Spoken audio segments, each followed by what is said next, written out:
దేవునికి స్తోత్రం కలుగును గాక. హల్లెలూయా. మరలా మనం అందరం కూడా రెండో సెక్షన్లో త్వరగా రావడానికి దేవుడు ఎంతగానో కృప చూపించాడు. దేవునికి మహిమ కలుగును గాక. ప్రారంభం మొదటి సెక్షన్లో చక్కగా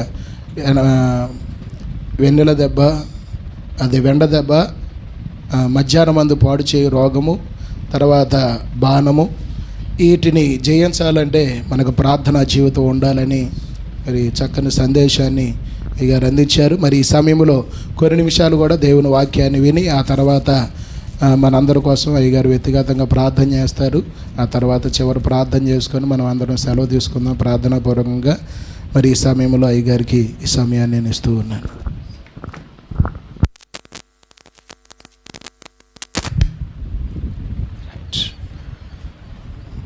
దేవునికి మహిమ కలుగునుగాక. హల్లెలూయా. భోజనం చేసి వచ్చారమ్మా? లేదా? దేవునికి స్తోత్రం. నాకు పెట్టలేదు మీ అయ్యగారు భోజనం. హల్లెలూయా. దేవునికి స్తోత్రం.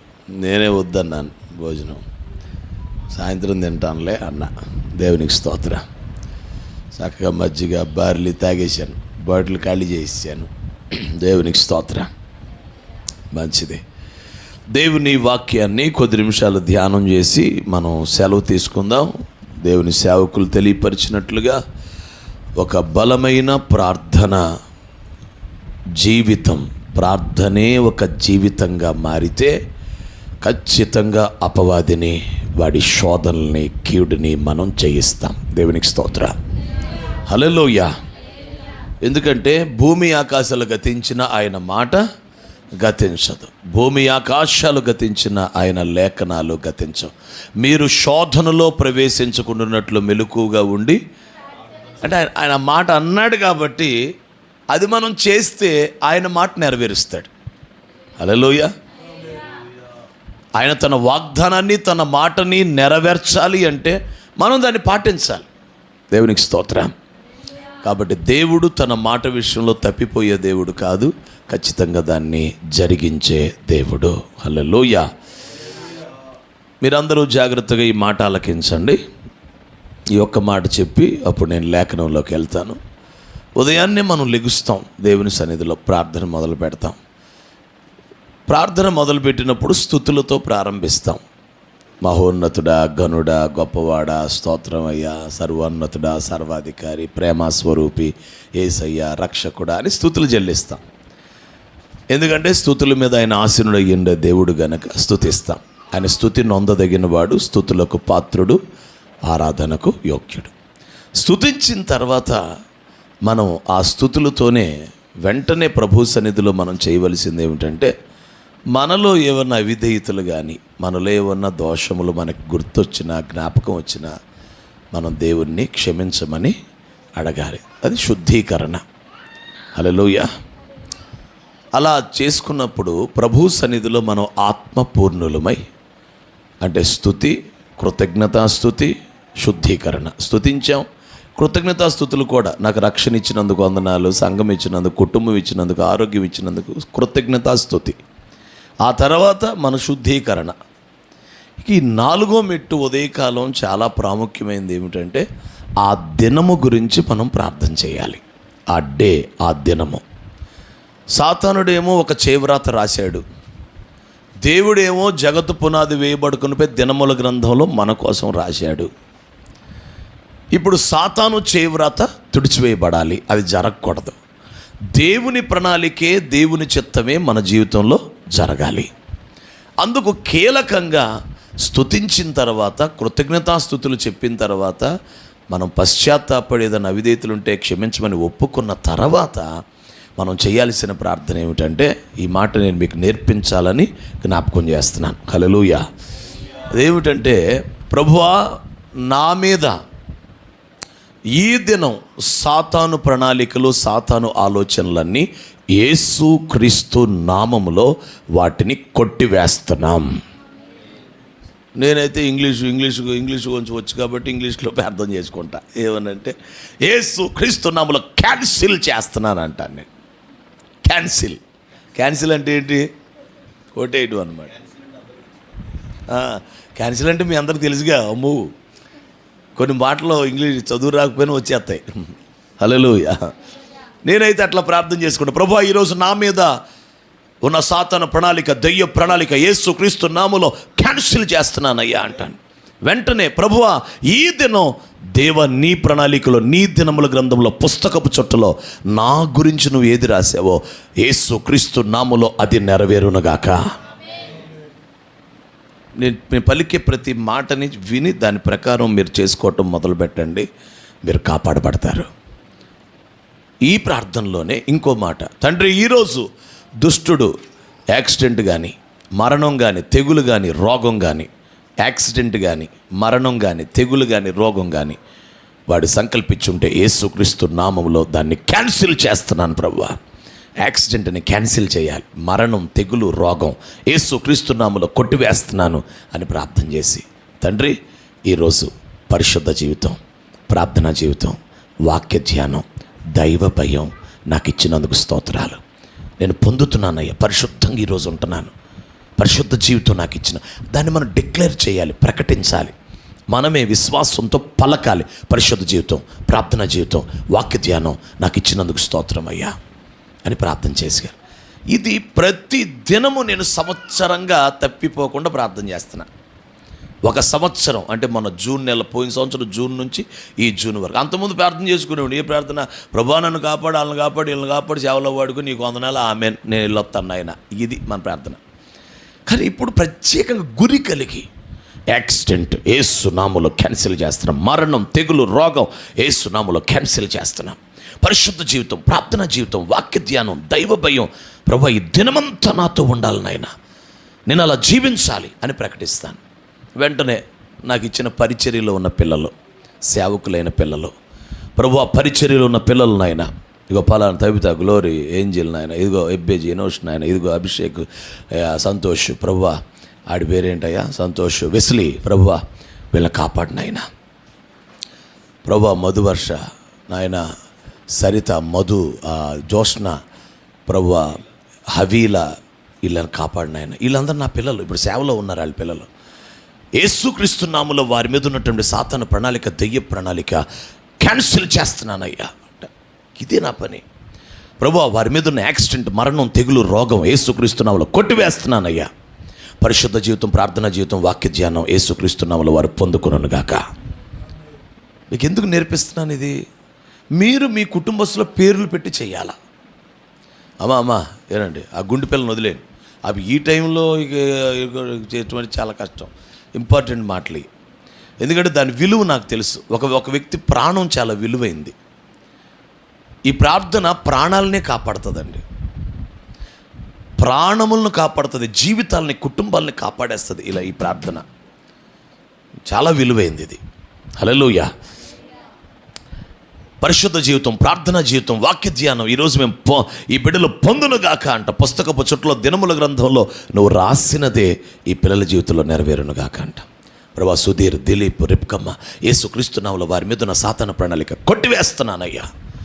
పరిశుద్ధ జీవితం, ప్రార్థనా జీవితం, వాక్య ధ్యానం వారు పొందుతున్నారు. పుస్తకపు చుట్టలో, దినముల గ్రంథంలో రాసిందే వారి జీవితంలో నెరవేరునుగాక. యాక్సిడెంట్, మరణం, తెగులు, రోగం యేసు నామములో కొట్టివేయబడునుగాక.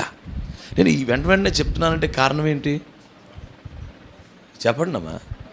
అది మీకు కూడా అలవాటు అవ్వాలని కోరుకుంటున్నా. ప్రార్థన చేస్తాం, కానీ గురి కలిగి ప్రార్థన చేయాలి. ఏదో గాలిలో పోట్లన్నట్టు కాదు, కొడితే ఏను కుంభస్థలాన్ని టాప్ అని కొట్టాలి. సైతాన్ని గడి నెత్తి కొడతాడు, పడిపోవాలి. ఆ ప్రార్థన యేసుక్రీస్తు నామాన్ని అలా విడుదల చేయాలి మనం. హల్లెలూయా. ఇప్పుడు మీకోసం ఈ మాటలన్నీ చెప్పాలి, మీ కుటుంబ సభ్యుల కోసం ఈ మాటలన్నీ చెప్పాలి. నా భర్త అని చెప్పి భర్త కోసం చెప్పాలి, నా పిల్లలు అని చెప్పి ఒక్కొక్కళ్ళ కోసం చెప్పాలి. అవ్వనివ్వండి, టైము తప్పేముంది. అది చెప్పిందే మళ్ళీ చెప్తాం, చెప్పు. నువ్వు 5 నిమిషాల కోసం నువ్వు 5 నిమిషాల కోసం ఆలోచిస్తే, ఒక 10 నిమిషాల కోసం ఆలోచిస్తే అసలు బతకాల్సిన 60-70 సంవత్సరాల జీవితం ఏమైపోద్ది? నేను బతకాలండి, ఒక 80 సంవత్సరాలు బతకాలండి, మహిమగల సేవ చేయాలండి, 5 నిమిషాలు నాకు పడుతుంది ఈ ప్రార్థన ఏంటి, పద్దాక వేసినాములో క్యాన్సిల్, రోగం క్యాన్సిల్, యేసుక్రీస్తున్నాములు యాక్సిడెంట్ క్యాన్సిల్, ఎందుకు ఇదంతా, ప్రభా కాపాడు అని అంటే సరిపోదా అని నేను 10 నిమిషాల కోసం ఆలోచిస్తే నా 80 సంవత్సరాల ఆయుష్కాలం 5 నిమిషాలు కష్టపడితే నేను కాపాడుకుంటా. నేను 5 నిమిషాలు ప్రయాసపడితే ఇంకో 5 నిమిషాలు, ఇంకో 5 నిమిషాలు, ఇంకో 5 నిమిషాలు నా పిల్లల్ని, సంఘమంతటిని కాపాడుకుంటాను. విశ్వాసులైన పిల్లలయ్యా, పరిచారకులైన పిల్లలయ్యా, సేవకులైన పిల్లలయ్యా అని 3 గుంపుల కోసం ప్రార్థన చేస్తా. విశ్వాసులైన పిల్లలని చెప్పి నేను అనేక బ్రాంచెస్ కోసం ప్రార్థన చేస్తాను. విజయవాడ బ్రాంచ్ పిల్లలు అని మొత్తం పలుకుతాను, ఇది కృష్ణలంక బ్రాంచ్ అయ్యా అని పలుకుతా, పాయికాపురం బ్రాంచ్ అయ్యా, రాజరాజపేట బ్రాంచ్ అయ్యా, Battinipadu branch, Kanchikacherla branch, Vemulapalli branch, Choutukalli branch, అలాగే గండేపల్లి, చెన్నారావుపాలెం, ఈ బ్రాంచెస్ అన్నిటి కోసం, హైదరాబాద్ అయ్యా అని వీటన్నిటి కోసం ప్రార్థన చేస్తాను. అవనే టైం పర్లేదు, నేను 5 నిమిషాలు కేటాయిస్తే వారికి ఆయుష్కాలం అంతా వాళ్ళు కాపాడబడతారు. వాళ్ళు నేను 10 నిమిషాలు ప్రయాసపడితే వాళ్ళ జీవితం యాక్సిడెంట్ అవ్వకుండా ఆ రోజున సాతానుడు ఓడిపోతాడు వారి జీవితంలో. యేసయ్య నామం ఎలాంటిది, యేసయ్య రక్తం, యేసయ్య నామం ఎలాంటిదండి, మనకు ఒక ఆయుధం యేసుక్రీస్తు నామం. దాన్ని సద్వినియోగం చేసుకోవాలి, వినియోగించుకోవాలి. హల్లెలూయా. మీ కుడి చేయి పైకి ఎత్తండి. యేసుక్రీస్తు నామములో ఈ గురి కలిగిన ప్రార్థన మీరు చేయునట్లు పరిశుద్ధాత్మ మీకు సహాయము చేయునుగాక. చప్పట్లు కొడుతూ పొందుకోండి. యేసుక్రీస్తు నామములో ఈ కృప మీ పైకి దిగి వచ్చునుగాక. ఆమేన్. చెప్పండి, ఏం క్యాన్సిల్ చేయాలి, ఏం ప్రకటించుకోవాలి, ఏం క్యాన్సిల్ చేయాలి? సాతాను అనే, ఇంక అంతేనా? సాతానేనా? ఆ తర్వాత ఏంటి? సాతాను ఆలోచనలు. Very good, చెప్పునానా.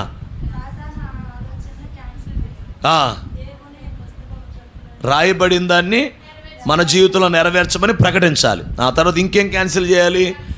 యాక్సిడెంటు, మరణం, తెగులు, రోగం క్యాన్సిల్ చేయాలి. పరిశుద్ధ జీవితం, ప్రార్థనా జీవితం, వాక్య ధ్యానం ప్రకటించుకోవాలి. దేవునికి స్తోత్రం.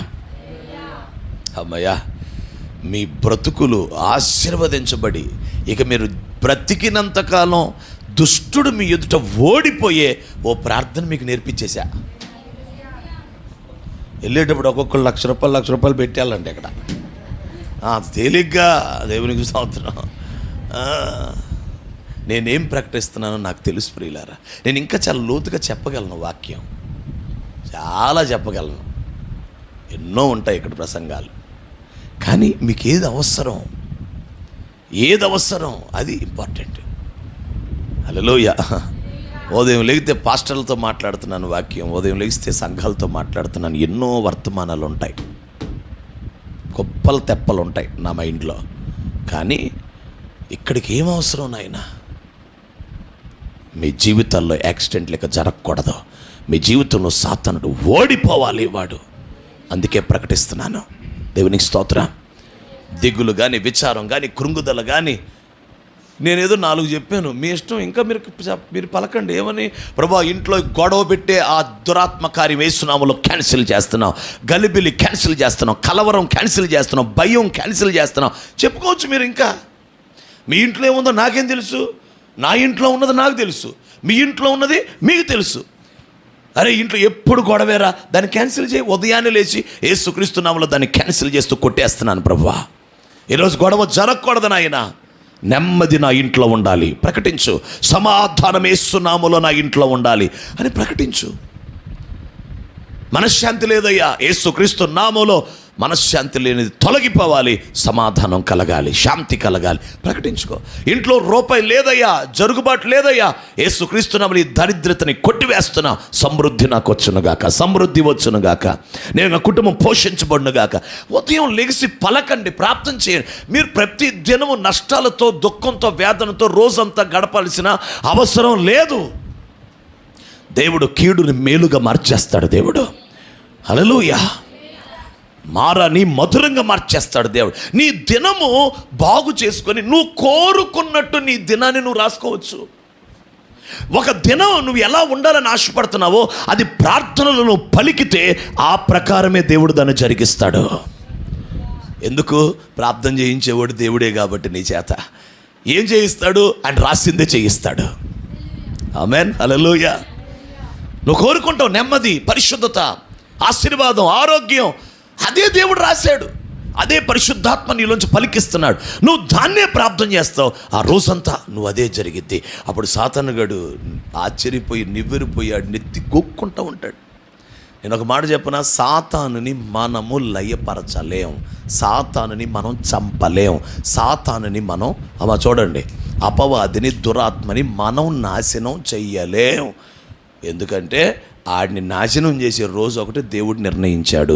మరి మనం చేసేది ఏంటి? సాతాను క్రియలు, సాతాను ప్రణాళికలు, సాతాను ఆలోచనలనే మనం చేయగలం. ఆడిని ఏం చేయలేం. ఆడిని చేసే పని ఒక రోజు నిర్ణయించాడు దేవుడు. మనం ఏమంటాం తెలుసు, అమాయకంగా సాతాను నాశనం అయిపోవన్నాడు. ఆడంటే నేను నాశనం అవును అంటాడు. కానీ వెళ్ళగొట్టచ్చు సాతాన్ని. సాతాను అప్ప అంటే వెళ్ళగొట్టచ్చు, కానీ నువ్వు ఆడిని చంపలేవు, ఆడిని నాశనం చేయలేవు. ఆ రోజు దేవుడు నిర్ణయించాడు, ఆ రోజున మాత్రమే అగ్నిగుండంలో వేస్తాడు. మరి సాతాను మనం ఏం చేయగలం? వాడి క్రియలు, వాడి తంత్రములు, వాడి ఆలోచనలు, వాడి ప్రణాళికలు మనం కొట్టివేయగలం. వాడిని కూడా మన దగ్గర నుంచి వెళ్ళగొట్టగలం. అంతవరకే. చాలామంది అమాయకంగా సాతాను కాలిపా అంటాడు, నేను కాలనా అంటాడు. హల్లెలూయా. బైబిల్ని మనం గమనించాలి, వాక్యాన్ని గమనించాలి. హల్లెలూయా. ఎప్పటికీ సాతానుడు దేవుడి దగ్గరికి వెళ్ళొస్తూనే ఉంటాడు బాగా. అడిగాడు దేవుడి దగ్గరికి వెళ్ళొస్తుంటాడు బాగా. నేరాలు మోపువాడైనా అపవాది సహోదరుల మీద ఏం మోపుతూ ఉంటాడు? నేరాలు మోపువాడు. ప్రకటన 12లో సహోదరుల మీద నేరాలు మోపువాడు. ఆడి పని ఏంటి? దేవుడి దగ్గరికి వెళ్ళటం. నేను కాండ్రపాడులో మన వాక్యం విన్నారు, ఏం చేశారు చూసావా అంటాడు దేవుడి దగ్గరికి వెళ్ళి. అంత వాక్యం విన్నారా? సాయంత్రం వెళ్ళి మళ్ళీ గుప్పుడంతా మనసు చూడలేదా? ఇప్పుడు కాండ్రపాడులో కూటం జరిగింది. కాండ్రపాడులో చూసి ఆ పేటర్ నల్లమ్మకుడు వచ్చాడు, ఆడి వాక్యం చెప్పాడు. ఆడికి కసి కదా మరి నా మీద. ఇప్పుడు మీకు సంగతి తెలుసా, ఆడికి నా మీద కసి, నా మీద కోపం. ఆడు ఏదో నన్ను చేయాలనుకొని ఆడి అటాక్ చేస్తూ ఉంటాడు. నేనేమో మజ్జిగ బాటిల్ తెచ్చుకున్నా, నువ్వేం చేయలేవరా, నేను మజ్జిగ తాగేస్తాను రా నేనని దేవుడికి స్తోత్రం. ఆడికి వేడి తెప్పించేస్తా అంటాడు. నువ్వు ఎంతనో వేడి తెచ్చుకొని నేను తాగేస్తాను రా మజ్జిగ, నేను బార్లీ తాగేస్తాను రా, మజ్జిగ తాగేస్తాను రా, సైతాన్ మోగవాడా, మజ్జి మోగవాడా. ఆడికి నాకు వైరం అండి. ఇప్పుడు మీ జీవితంలో వాడు ఓడిపోతున్నాడని ఆడికి మెంటలు వచ్చేస్తుంది అసలు. అమ్మో ఈ ప్రార్థన వీళ్ళు చేస్తారా, వీళ్ళు నేర్పిస్తున్నాడు చూసావా, నేర్పించి వీళ్ళు ప్రార్థన చేశారంటే నేను చేతకనోడిని అయిపోతాను, అది మెంటలో చేస్తుంది ఆడికి. ఇప్పుడు దేవునికి స్తోత్రం. కథలు కాదండి ఇవి, సత్యం. మాకు చిన్న చిన్న పిల్ల దెయ్యాలతో పని వాటిని దాటిపోయింది. మా డైరెక్ట్ ఆడితోనే ఇక పిల్ల దెయ్యాలు ఇవన్నీ నిద్ర దెయ్యం అంటుంటే పో అన్నారు. అసలు డైరెక్ట్ ఆడితోనే వైరం. ఇప్పుడు డైరెక్ట్ సాతానుతోనే మా యుద్ధం, నా యుద్ధం. హల్లెలూయా. చిన్న విషయం కాదు. దేవునికి స్తోత్ర. హల్లెలూయా. ప్రియ దేవుని ప్రజలారా, ఈ ప్రార్థన ఖచ్చితంగా మన జీవితాన్ని కాపాడే ప్రార్థన. యేసయ్య ఆశిస్తున్నాడు అలా ప్రార్థన చేయమని. దేవునికి స్తోత్రం. ఇప్పుడు ఆలకించండి. ఇలా ప్రార్థన ద్వారా దుష్టుని మనం జయించవచ్చు, ప్రార్థన ద్వారా సాతానుని వెళ్ళగొట్టచ్చు, ప్రార్థన ద్వారా వాడి క్రియలు లయపరచవచ్చు. ఇంకెలా సాతాను మీద మనకి విజయం రావాలి, అది ఈ మధ్యాహ్నం నేను చెప్పాలని ఆశపడుతున్నాను. దేవునికి స్తోత్రం. ప్రార్థన చేసుకోండి అంటేనే చాలదు. ప్రార్థన చేసేవాళ్ళు ఎలాంటి వాళ్ళై ఉండాలి? దేవునికి స్తోత్రం. ఏమండి, ప్రార్థన చేయండి అన్నాం, ఇటు ప్రార్థన చేయండి అన్నా, బాగుందండి, ఇదేదో చేస్తామండి. మరి ప్రార్థన చేసేవాళ్ళు ఎలాంటి వాళ్ళు అయి ఉండాలి? ప్రార్థన చేసేవాళ్ళు ఎలాంటి వ్యక్తులు అయి ఉండాలి? సాతానుడు అసలు ప్రార్థన చేసేవాళ్ళు ఎలాంటి వాళ్ళు అయి ఉంటే వాళ్ళ ప్రార్థనకి వణుకుతాడు, వాళ్ళ ప్రార్థనకి భయపడతాడు. నిజంగానే వాడి ప్రణాళికలన్నీ కొట్టివేసి క్యాన్సిల్ చేసి బతకగలిగినంతగా ఎవరు జీవించగలుగుతారు? దానిని నేను మీ ముందుకు లేఖనాల్లో చూపించి నేను మీతో మాట్లాడతాను. అప్పుడు మీరు ఉంది అంటే ఇది నిజమేనయ్యా అని ఒప్పుకుంటే మీరు అలా జీవించండి, పాటించండి, దేవుని కార్యాలు చూస్తారు. దేవునికి స్తోత్రం. సాతానును ఓడించుటకు, జయించుటకు, మీ కుటుంబాలు పతనం అవ్వకుండా కాపాడబడడానికి, మీ జీవితాలు పతనం అవ్వకుండా కాపాడబడి ఆయన ప్రణాళిక చిత్తము నెరవేర్చబడి పరిపూర్ణులై రాకల్లో ఎత్తబడే వరకు మీరు ఆరోగ్యవంతులుగా ఆయన సన్నిధిలో గడుపుతూ ఎదగాలి అంటే దేవునికి స్తోత్రం. ఏం చేయాలి? ఎఫెసీ పత్రిక తీయండి, చూడండి అమ్మా. ఎఫెసీ పత్రిక 2వ అధ్యాయం. పౌలు అపోస్తలుడు ఎఫెసీ సంఘానికి రాసినటువంటి పత్రిక 2వ అధ్యాయం 2 నుంచి చదవండి. మీరు వాటిని చేయుచు వాయుమండల సంబంధమైన అధిపతిని అనగా అవిధేయులైన వారిని ఇప్పుడు ప్రేరేపించు శక్తికి అధిపతిని అనుసరించి మునుపు నడుచుకుంటిరి. వారితో కలిసి శరీరము యొక్కయు మనస్సు యొక్కయు కోరికలు నెరవేర్చుకొనుచు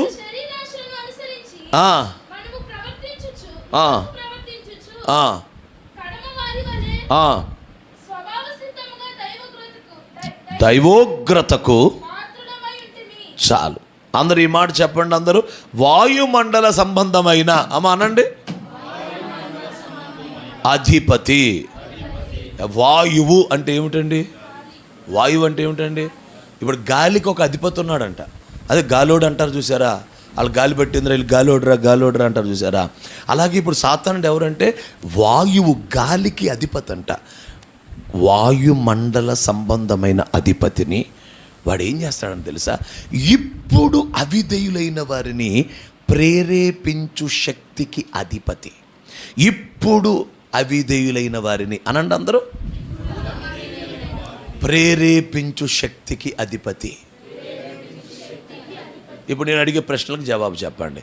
సాతాను అనే ఈ అపవాది, ఈ వాయుమండల అధిపతి ఎవరిని ప్రేరేపిస్తాడు? చెప్పండి అమ్మా, ఎవరిని ప్రేరేపిస్తాడు? ఇప్పుడు ఆలకించండి. Direct question. మా వాడు చెప్తాడు, బెన్ని చెప్తాడు, మీకు తెలిసిన అట్టే ఉండండి. మా వాడు చెప్తాడా, నాన్న ఇన్రా. మరి వచ్చినప్పుడన్నా టార్గెట్ చేయకపోతే ఎందుకు? ఇక కనపడేది నేను ఎప్పుడో ఒకసారి అయ్యా టార్గెట్టేరా నువ్వు నాకు. చూడు మీరు చెప్పొద్దే, ఆడు చెప్తాడు, మా వాడు చెప్తాడు. హల్లెలూయా. ఇప్పుడు సాతానుడు అనే వాయుమండల అధిపతి నిన్ను ప్రేరేపించకూడదు అంటే నువ్వు ఎలా ఉండాలి? మాకు ఆ వాక్యం ప్రకారం చెప్పాలరా. ఇందాక వాడు ఎవరిని ప్రేరేపిస్తున్నాడు? ఇప్పుడు ప్రేరేపించకూడదంటే మనం ఎలా ఉండాలి? అవిధేయులైన వారిని ఇప్పుడు ప్రేరేపిస్తున్నాడు కదా. మనం ఒకళ్ళు విధేయులమైతే ఏమవుతామమ్మా? విధేయులనైతే ఏం చేయలేడాడు? నా వైపు చూడండి. ప్రార్థన చేసేవాళ్ళు అమ్మా ప్రార్థన చేసేవాళ్ళు విధేయులై ఉండాలి. విధేయులు, లోబడేవారు అనండి ఒకసారి, ఇంకోసారి అనండి. సాతానుడు మీ ఎదుట చేతకాని వాడు అవ్వాలి అంటే, దుష్టుడు మీ ఎదుట చేతకాని వాడిగా మారిపోవాలి అంటే అసలు నీకు ప్రేరేపణ, చెడ్డ ప్రేరేపణ కానీ ఇంకో ప్రేరేపణ కానీ ఆలోచన కానీ నీకు పుట్టించకుండా వాడు చేతకాని వాడిగా మిగలాలంటే మనం ఎవరమై ఉండాలంటే విధేయులు. ఆడికి ఏమనిపించాలంటే, అమ్మాయినా నేను ప్రేరేపించలేనండి, బెన్నీ గండి నేను ప్రేరేపించలేను. ఎందుకు? ఆడి దేవుడి మాట వింటున్నాడు. ఆడి దేవుడి మాట వింటాడు, వాక్యానికి లోబడతాడు, సేవకుడు మాట వింటాడు, పరిశుద్ధాత్మ మాట వింటాడు. నేను ప్రేరేపించలేమండి అని సైతాను గాడికి చేతకాని వాడు అయిపోవాలి. అంటే మన విధేయత దుష్టుణ్ణి చేతకాని వాడిగా చేస్తుంది. అందుకే నేను ప్రకటిస్తుంది ఈరోజు ప్రసంగం కాదండి, సత్యం. సత్యం మిమ్మల్ని స్వతంత్రులుగా చేస్తుంది. సత్యం మీ హృదయంలోకి వస్తే వెలుగు వచ్చేస్తుంది. ఇదేనా సూత్రం? అంటే దుష్టుడే చేతకానోడు అయిపోవాలి అంటే ఖచ్చితంగా మన దగ్గర ఏం కనపడాలి? ఇప్పుడు ఉదయాన్నే 5 గంటలకి పరిశుద్ధాత్ముడు ఏం చేస్తుంటాడు అందరినీ?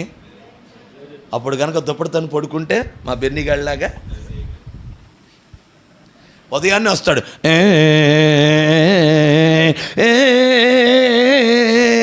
అని వచ్చి అంటాడు.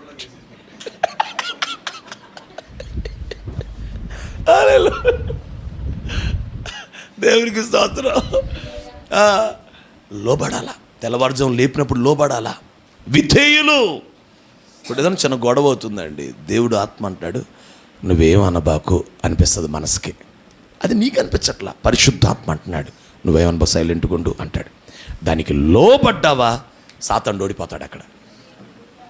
మనం లోబడకుండా మనకు అనిపిస్తున్నది పరిశుద్ధాత్మ చెప్తున్నది చేయకుండా సాతాను చెప్పేది అడుగు అడుగు అడుగు అడుగు అడుగు అడుగు అయితే ఏంట్రా అను అను అను అను అని ఎవడాడు?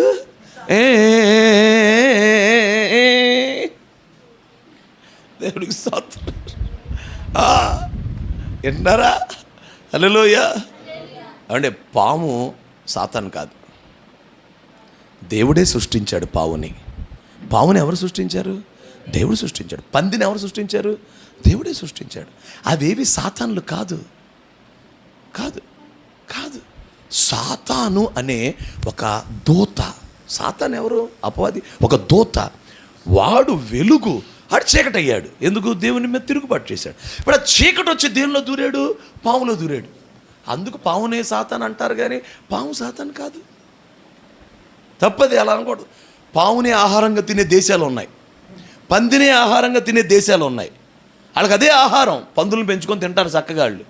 మనమే ఇక్కడ పందిని చూడగానే చీ సైతానమ్మా, పావును చూడగా చీ సైతానమ్మా అని అంటాం మనం. కాదు, వాడుకుంటారు. సాతానుడు వాడుకున్నాడు అంతే. ఆ జంతువుల్ని వాడుకున్నాడు దుష్టుడు. వివేకం కావాలి మనకి, వాక్యానుసారమైన జ్ఞానం కావాలి మనకి. అప్పుడు మనం ఫ్రీ అయిపోతాం. ఇప్పుడు నేను ప్రకటించింది ఏమిటంటే, మీరు మాట వింటే దుష్టుడు చేతకనుడు అయిపోతాడు. ఇప్పుడు గబగబ ఇద్దరిని తీసుకొస్తాను మీ మీదకి, చూడండి. యోబు అనండి అందరూ. యోబుని సాతానుడు ఏమైనా చేయగలిగాడా? కానీ దేవుడు అనుమతిస్తేనే. అప్పుడేమన్నాడు? నువ్వు ఊరికినే యోబు భయభక్తులు కలిగి ఉన్నాడా? నువ్వు యోబు ఇంటి చుట్టూ ఏం వేసావు అంటే కంచె వేశాడు గనక దుష్టుడు ఏం చేయలేకపోతున్నాడు. ఇప్పుడు చెప్పండి, దుష్టుడు లోపలికి ప్రవేశించలేకపోతున్నాడు అంటే యోబు విధేయుడా అవిధేయుడా? లోబడేవాడా లోబడనివాడా? మాట వినేవాడా మాట విననివాడా? యోబులో ఉన్నది ఒకటేనండి, మాట వింటాడండి. హల్లెలూయా. యోబు 31:1 చదువమ్మా. యోబు 31, యోబు గ్రంథం 31:1 చదవండి. నేను నా కన్నులతో ఒక ప్రమాణం చేసుకున్నాను. అయ్యో, ఒక పవిత్రమైన ఒక ఆడబిడ్డని నేను ఎలా చూస్తాను? అయ్యో, నేను గనక ఒక ఆడ కూతుర్ని చూస్తే అదిగా పరమునున్న దేవుని ఆజ్ఞ ఏ మగును? చదువునానా? హల్లెలూయా. అమ్మ తలపైకి ఎత్తండి. యోబు, నేను ఒక కన్యకని నేను ఎలా కన్నులతో నిబంధన చేసుకున్న కన్యకని నేను ఎలా చూచుదును అంటే, నేను చెడ్డగా చూడను. ఎందుకు చూడనంటే పరమున ఒక ఆజ్ఞ ఉంది, దేవుని దగ్గర ఒక ఆజ్ఞ ఉంది. ఆ ఆజ్ఞ ప్రకారం నా కళ్ళతో నేను చెడుగా చూడను. అంటే దేవుని ఆజ్ఞలకు ఏం చేస్తున్నాడు? అనండి గట్టిగా, అందరు అనండి అమ్మా, అనండి అమ్మా. కంచె వేసేశాడు దేవుడు. మీ ఇంటి చుట్టూ ఎందుకు లేదు కంచె? అయ్యా ఇదంతా సాతాను గోలయ్యా, అంత సాతానుడు వచ్చాడు, అమ్మో సైతాన్ శోధన. యోబుకి లేదే మరి? యోబుకి ఎందుకు లేదమ్మా? యోబు లోబడేవాడు దేవుని ఆజ్ఞకి. నువ్వు మాటకి లోబడితే, ఆజ్ఞకు లోబడితే నీ చుట్టూ కంచె, ఒక కంచె వేస్తాడు, నీకేం అవ్వదు. విధేయత విధేయత విధేయత. సాతానుడి ముందు చేతకానోడు అయిపోవాలి అంటే విధేయత, లోబడు లోబడు. హల్లెలూయా. నిన్న ఒక సేవకుల కూడికి వెళ్ళామండి తెనాల్లో. జఫన్యా శాస్త్రి గారు వాక్యం సేవకుల కూడిక మేమందరం పాల్గొన్నాం. ఒక కుర్రోడు వచ్చి జఫన్యా శాస్త్రి గారితో ఏమన్నాడు తెలుసా? అయ్యా నన్ను క్షమించండి అన్నాడు. ఏంటయ్యా అన్నాడు. ఏంటి అన్నాడు. మీరు నా శత్రువయ్యా అన్నాడు. ఈ కుర్రోడు, మీరు నా శత్రువయ్యా అన్నారు. అదేంటి నువ్వెవరో నాకు తెలియదు కదంటే, మీ గురించి చాలామంది రకరకాలుగా నాతో మాట్లాడారండి, నేను మీ మీద కోపం పెట్టుకున్నాను, మీకు కోపం ఎక్కువ అని చెప్పారు, మీరు మంచోళ్ళు కాదని చెప్పారు, మీరు అలా కాదు ఇలా కాదని చెప్పారండి.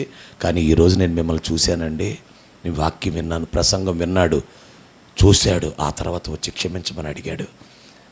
నన్ను క్షమించండి అయ్యా అని అడిగాడు. అంటే ఇప్పుడు పరిశుద్ధాత్మ ఆ కుర్రోడిని ప్రేరేపించాడు. ఏం చేశాడు వెంటనే? అదే ఏం చేశాడు అంటే ఏంటి? దేవుని ఆత్మకి పరిశుద్ధాత్మ ఆజ్ఞకి ఏం చేశాడు? అనండి అనండి. వెంటనే క్షమాపణ, ఫ్రీ అయిపోయాడు ఆ కుర్రాడు. నేను గమనించాను, ఆ కుర్రాడు అడిగేటప్పుడు కళ్ళల్లో లైట్గా చెమ్మ, కొంచెం అట్లా చెమ్మ వచ్చింది చూశాను నేను. క్షమించండి అనేటప్పుడు కొంచెం కన్నీళ్ళు వచ్చినాయి ఆ వ్యక్తికి. ఏంటయ్యా ఏమన్నారయ్యా అంటే, మీకు కోపం ఎక్కువ అంట, మీరు ఎవరిని లెక్క చేయరంట, మీరు అదంట ఇదంట అని చెప్పారు. అయ్యా నన్ను క్షమించండి అయ్యా, నేను అలా అనుకున్నాను, చాలా కాలంగా లోపల కోపం పెట్టుకున్నాను అన్నాడు. ఒక్కసారి కూడా కలవకుండా మాట్లాడకుండా కోపం పెట్టుకున్నాడంట. ఎవరో చెప్పిన ఇని క్షమించమని అడిగాడు. నేను మిమ్మల్ని అడుగుతున్నాను, మిమ్మల్ని పరిశుద్ధాత్మ ఒక్కోసారి ప్రేరేపిస్తాను. నీ భర్తతోనే చెప్పమంటాడు. ఏమనంటే క్షమాపణ చెప్తాము నా భర్తకి అనిపిస్తుంది. నువ్వు చెప్పావా? భర్తలు ఎందుకు మారట్లా? యేసయ్య నీలో కనపడట్లా, యేసు ప్రభు నీలో కనపడట్లా, నీలో తగ్గింపు అనేది కనపడట్లా. ఈ పరిచర్యకి ఎప్పుడు ఘనత, ఈ సేవకి, ఈ సంఘానికి, సేవకుడికి ఎప్పుడు ఘనత, దేవుడికి ఎప్పుడు ఘనత. ఆ భర్తకి ఏముండాలి తెలుసా మైండ్లో? నా భార్య ఏదైనా పొరపాటు చేస్తే నన్ను క్షమాపణ అడిగిద్ది. చర్చికి వెళ్ళమ్మాయి, వెళ్ళు, మంచిదే, వెళ్ళు, అలాంటి చర్చికి వెళ్ళాలి నువ్వు అని నిన్ను అనాలి అంటే అసలు నీ దగ్గర ఏం, దేవుని ఆత్మ ప్రేరేపణకు నువ్వు లోబడి ఏం ఒప్పుకోవట్లేదుగా. ఇరుగు పొరుగు వారితోనైనా ఇంకోటైనా పరిశుద్ధాత్మ ప్రేరేపణకి మనం లోబడాలి కదా, విధేయులు అవ్వాలి కదా. యోధా ఇస్కరియోతు అనండి. ఎవరండి? తెలుసు కదా అయ్యగారు, 12 మంది శిష్యుల్లో ఒకడు, తెలుసు కదండి. యేసుప్రభుని ఏం చేశాడు? 30 వెండి నాణ్యాలకి అమ్మేశాడు యేసుప్రభుని. యేసుప్రభుని అప్పగిచ్చేసింది యోధానే. బైబిల్ చెప్తున్న మాట, అపవాది యోధా మనసులో ఆలోచన పుట్టించాడంట. ఆలోచన పుట్టించి ఉండెను. ఇప్పుడు నా ప్రశ్న, అయ్యా యోధా, అసలు సాతాను నీకు ఎందుకు ఆలోచన పుట్టించాడు? ఇప్పుడు నేను మిమ్మల్ని అడుగుతాను, సాతానుడు ఒకరిని ప్రేరేపించాలంటే వాళ్ళ దగ్గర ఏం చూస్తే ప్రేరేపిస్తాడు? ప్రసంగం ప్రకారం చెప్పాలి. డాక్టరో, దేవునికి స్తోత్రం. అమ్మా డాక్టరో, దేవునికి స్తోత్రం. ఏంటన్నావా? ప్రసంగం ప్రకారం ఏంటి చెప్పండి? అవిధేయులు. ఇప్పుడు చెప్పండి, యోధాని ఆలోచన చెప్పి ప్రేరేపించాడు అంటే అర్థం ఏమిటి? నా వైపు చూడండి. ఏసై వెనకాలే ఉంటూ, ఏసై పక్కనే ఉంటూ, ఏసై వెనకాల తిరుగుతూ కూడా ఏం చేయట్లేదు? దేవుని మాటకి. ఈ సంగతి ఏసైకి తెలియదా? తెలుసు. పక్కనోళ్ళకు కూడా తెలియదా? తెలుసు. కానీ ఒక్కొక్క ప్రసంగం ఏసయ్య చెప్తున్నప్పుడు కూర్చొని వింటున్నాడుగా, వినేటప్పుడు మార్చుకోవాలిగా. మీకు సంగతి తెలుసా? యోధా తప్పుని ఏసయ్య డైరెక్ట్గా చెప్పలేదు, అనేక సార్లు ప్రసంగాల్లో చెప్పాడు. కొన్నిసార్లు సేవకులు మీ తప్పుల్ని డైరెక్ట్గా చెప్పరు, దేవుని వాక్యంలో నుంచి రావచ్చు. వచ్చినప్పుడు మీరేం చేసుకోవాలి? సరి చేసుకోవాలి. హల్లెలూయా. నాకు ఏదో గుర్తొస్తుంది ఒకటి. దేవునికి స్తోత్రం. పాస్టర్ గారు, ఇది మీరు మాకు వ్యక్తిగతంగా చెప్పు ఉండాల్సింది, కానీ మీరు అందరి ముందు చెప్పారు అని ఎక్కడో గొడవ జరిగింది. ఆ గొడవ గుర్తొస్తుంది నాకు. ఏదో సంఘంలో ఇలాగే పాస్టర్ గారు వాక్యం చెప్తా, ఇక పలానోళ్ళు, అమ్మ ఇట్లా మీరు ఎందుకు ఇలాగా అని చెప్పంటే, అందరి ముందు ఎందుకు చెప్పారు? రైట్ గుర్తొస్తుంది. తాడేపల్లిలో ఒక స్త్రీ సేవ చేస్తుందండి. ఆమె హెప్సిబమ్మ సేవ చేస్తుందండి. ఆ స్త్రీ సేవ చేస్తూ ఉంటే ఆ పరిచర్యలో ఆ చర్చికి అద్దె అంటే ఇంటి యజమానుడు ఆయనే. ఆ ఇల్లు పక్కన అంతా బాధ్యతలు చూస్తాడంట. ఆయన అన్నాడంట ఒకరోజు, అమ్మ పలానోళ్ళ పని చేయకూడదు, ఈ పని చేయకూడదు అన్నారంట. వాళ్ళతో అంటున్నాడంట, అసలు మీరు వ్యక్తిగతంగా చెప్పాలి, అంతేగాని మీరు అందరిలో చెప్పారు అన్నాడు. కానీ వాక్యం చెప్తున్న సంగతి ఏంటో తెలుసా? వ్యక్తిగతంగా చెప్పమని ఉంది, అందరిలో చెప్పమని కూడా ఉంది వాక్యంలో. ఎవరైనా పాపం చేస్తే వారు వ్యక్తిగతంగా చెప్పినప్పుడు వినకపోతే, 2-3 దగ్గర చెప్పినప్పుడు వినకపోతే బహిరంగంగా అతన్ని గద్దించండి. అప్పుడు ఇంకొకళ్ళు ఆ పాపం చేయకుండా వాళ్ళు భయపడతారని పౌలు కొరింథీ పత్రికలో కొరింథీ సంఘంతో చాలా స్పష్టంగా చెప్పాడు. అంటే ఆ మాట అన్నప్పుడు తీసుకునే మనసు, లోబడే మనసు మనకు లేకపోతే మనం సాతాన్ని ఏం చేయలేం? ఓడించలేం. ఇప్పుడు అపవాదికి యోధా ఇస్కరియోతు దగ్గర చోటు దొరికిందంటే, ఇతను ఎవరో యోధా ఇస్కరియోతు? మాట విననివాడు, అవిధేయుడు. నేను మీకు ప్రకటిస్తున్న మాట, అమ్మా, శక్తివంతమైన ప్రార్థనగా ప్రతి ఉదయం మీ ప్రార్థన ఉండాలంటే మీ ప్రార్థనా జీవితమే శక్తివంతం అయిపోవాలి అంటే విధేయుల ప్రార్థనే శక్తిగల ప్రార్థన. అందరూ చెప్పండి, విధేయుల ప్రార్థనే శక్తిగల ప్రార్థన. ఇంకోసారి అనండి, హల్లెలూయా.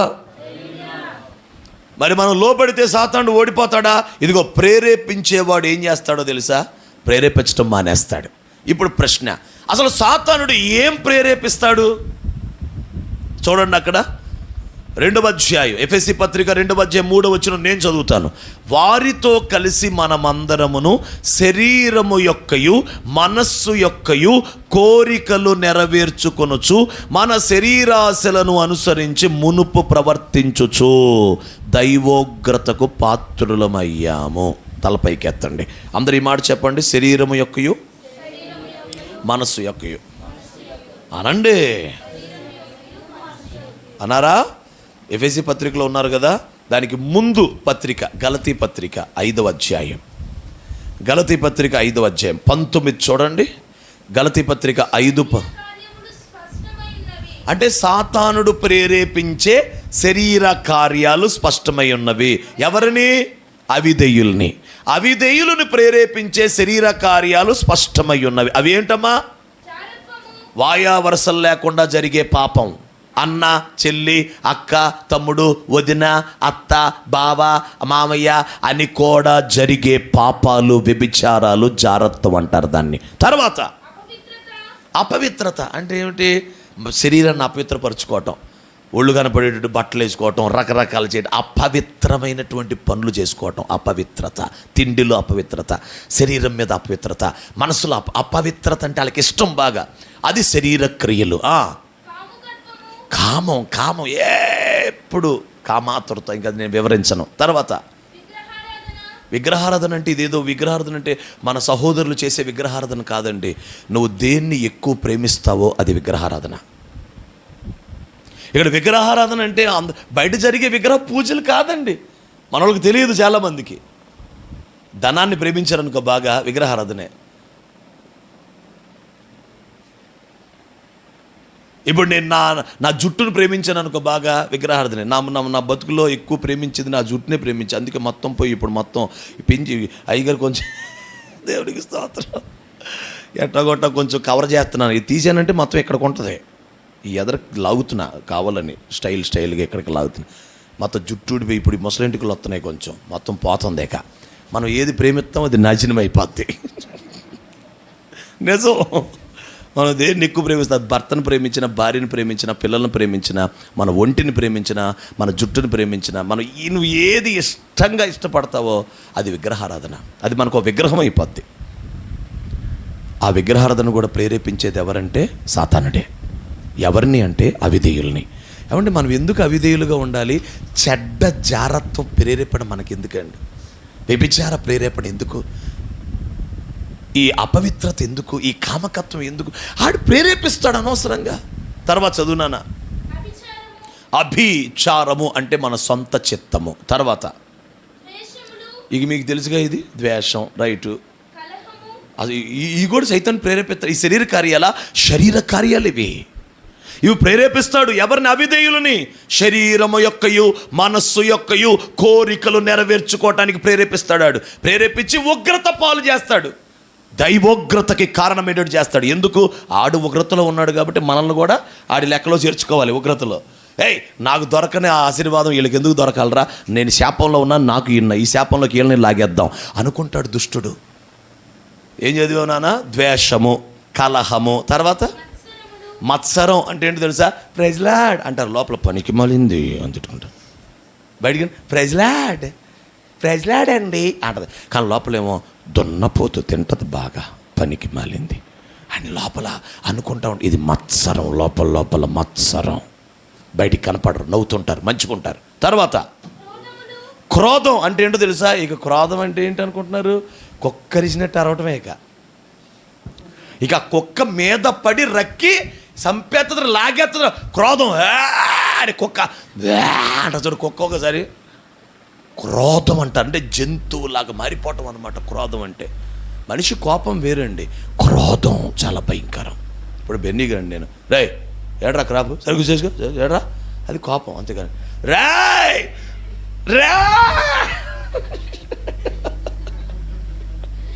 ఇప్పుడు కోపం వేరు. ఇప్పుడు వీళ్ళు నాన్న పట్టుకొని జుట్టు పట్టుకొని ఆడిని గోడకేసి డపా డపా, వాళ్ళమ్మ వచ్చి ఆగయ్య అంటే ఆగను, డపా డపా అని మళ్ళీ ఆగాడు, కొట్టు కొట్టు అని ఎంతమంది మీద పడి ఎంతమంది లాక్కెళ్ళిపోయాను, మళ్ళీ రాయ్ మీదకి వచ్చేసి. దాని పేరు క్రోధం. ఇది కూడా శరీర క్రియ. శరీర క్రియ. అసలు మీకు సంగతి చెప్పనా, మీకు లైసెన్స్ దొరికింది ఇప్పుడు. అదేంటో తెలుసా? కోపపడుడి. కోపపడుడి. బైబిల్ చెప్తున్నమాట అండి, కోపపడండి కానీ పాపము చేయకుడి. అంటే కోపం పాపానికి తీసుకెళ్తుంది. కోపం పాపానికి వెళ్ళకముందే ఆపేయాలి. కోపం పాపానికి వెళ్ళకముందే ఆపేయాలి. ఇప్పుడు భర్త మీద ఊరికి కోపం వచ్చింది, నీకు సరే భర్త మీద కూడా కోపం వచ్చింది అనుకుందాం, రాకూడదులే, వచ్చింది అనుకుందాం.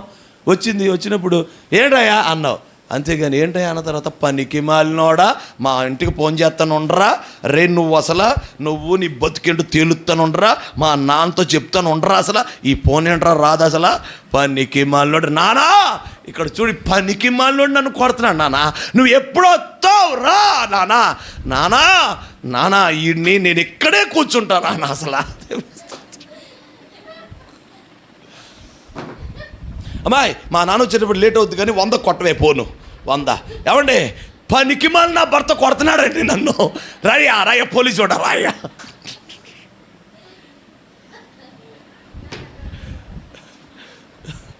అయ్యో, అంటే కోపం పాపానికి వెళ్ళకూడదు.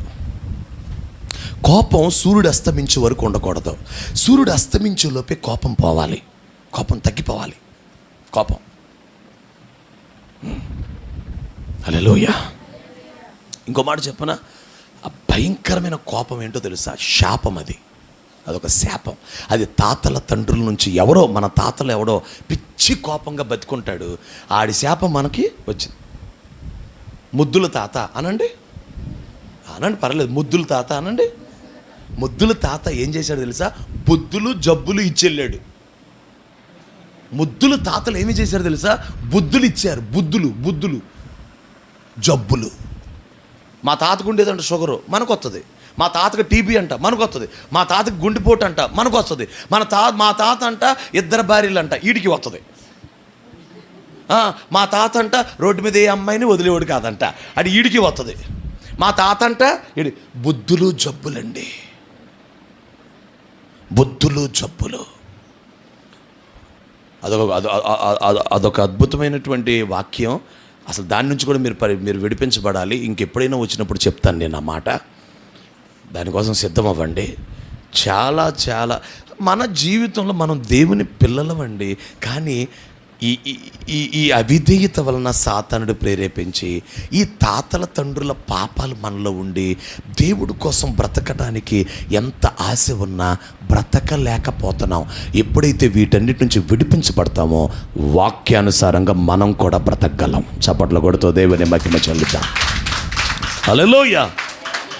అంటే ఏం లేదు, కడగాల్సింది కడిగేసుకో, తుడిచేయాల్సింది తుడిచేసుకో, కాల్చబడాల్సింది కాల్చేసుకో, కుంటికాలు తిన్నగా చేసుకో, ముందు సెట్ అయిపో, ఆ తర్వాత నడుస్తావు, నిలబడతావు చక్కగా.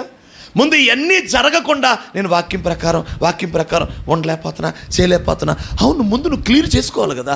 ముందు దుష్టుడు నీ దగ్గరికి రాకూడదు, అసలు ఆడు ప్రేరేపించకూడదు. ఆడు చేతకానోడు అవ్వాలి అంటే నువ్వు విధేయత నీ దగ్గర ఉండాలి. ఒక్కొక్కరు తెగ ఏడిచి ప్రార్థన చేసి తెస్తా ఉంటారు చీమిడి, మళ్ళీ అక్కడే పెట్టుకుంటారు వాళ్ళ దగ్గరే. ప్రభానికి అందరు తండ్రి నీకు సొంతం, మళ్ళీ ప్రభానికి సొంతం, మళ్ళీ లాగుతారు మళ్ళీ అది ఎక్కడే పెట్టుకుంటారు, దాన్ని అక్కడే పెట్టుకుంటారు. కానీ యేసుప్రభు ఏం చేస్తాడు తెలుసా? చూసి నువ్వు ఎంత ఏడిచినా, ఎంత చీమిడి తీసినా నీకు జయం రాదు అంటాడు. ఎందుకో తెలుసా? ప్రార్థన చేస్తున్న మనం సాతానికి చోటు ఇవ్వని, అసలు అవకాశం లేని విధేయత మన దగ్గర లేకపోతే, వీళ్ళు ప్రార్థన చేస్తారు కానీ మాట వినరండి అంటే ఇంకేముంది? సైతానికి లైసెన్స్.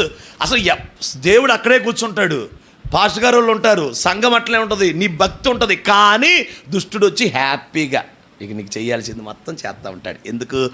విధేయత లేదు. దేవుడు కూడా సింహాసనం దగ్గర కూర్చుంటాడు, సైలెంట్గా ఉంటాడు అంతే. ఆయన కూడా ఏం చేయలేడు. నీ దగ్గర విధేయత ఉన్నప్పుడు దుష్టుడు చేతకనుడైపోతాడు, సైలెంట్ అయిపోతాడు, చేతకనుడైపోతాడు.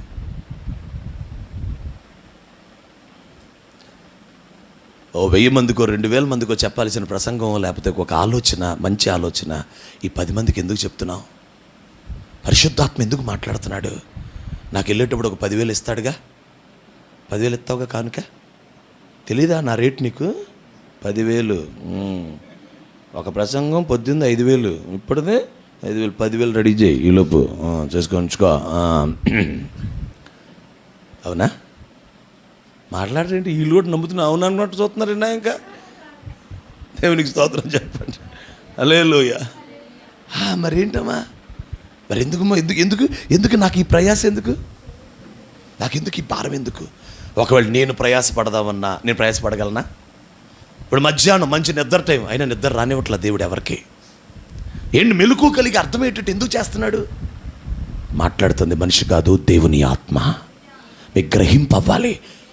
మీ కుడి చేయి పైకి ఎత్తండి. యేసు క్రీస్తు నామములో విధేయత గల ఆత్మ మీ పైకి దిగి వచ్చునుగాక.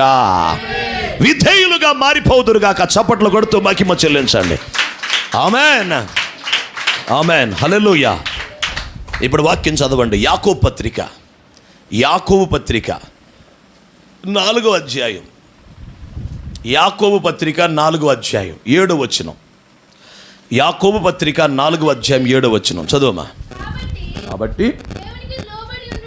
కాబట్టి దేవునికి లోబడి ఉండండి, అపవాదిని ఎదిరించుడి.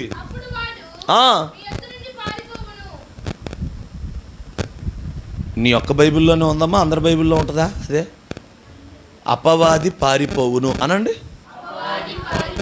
ఇది కూడా జరిగిద్దా? సాతాను పారిపోతాడా? బైబిల్లో వాక్యం అంటే ఇప్పుడు చూడండి అమ్మ, నా వైపు చూడండి. దేవునికి లోబడి ఉండుడి అనండి ఒకసారి. అపవాదిని ఎదిరించుడి. కానీ అందరూ ఏం చేస్తున్నారు తెలుసా? ముందు ప్రార్థనలో ఎదిరించేస్తున్నారు.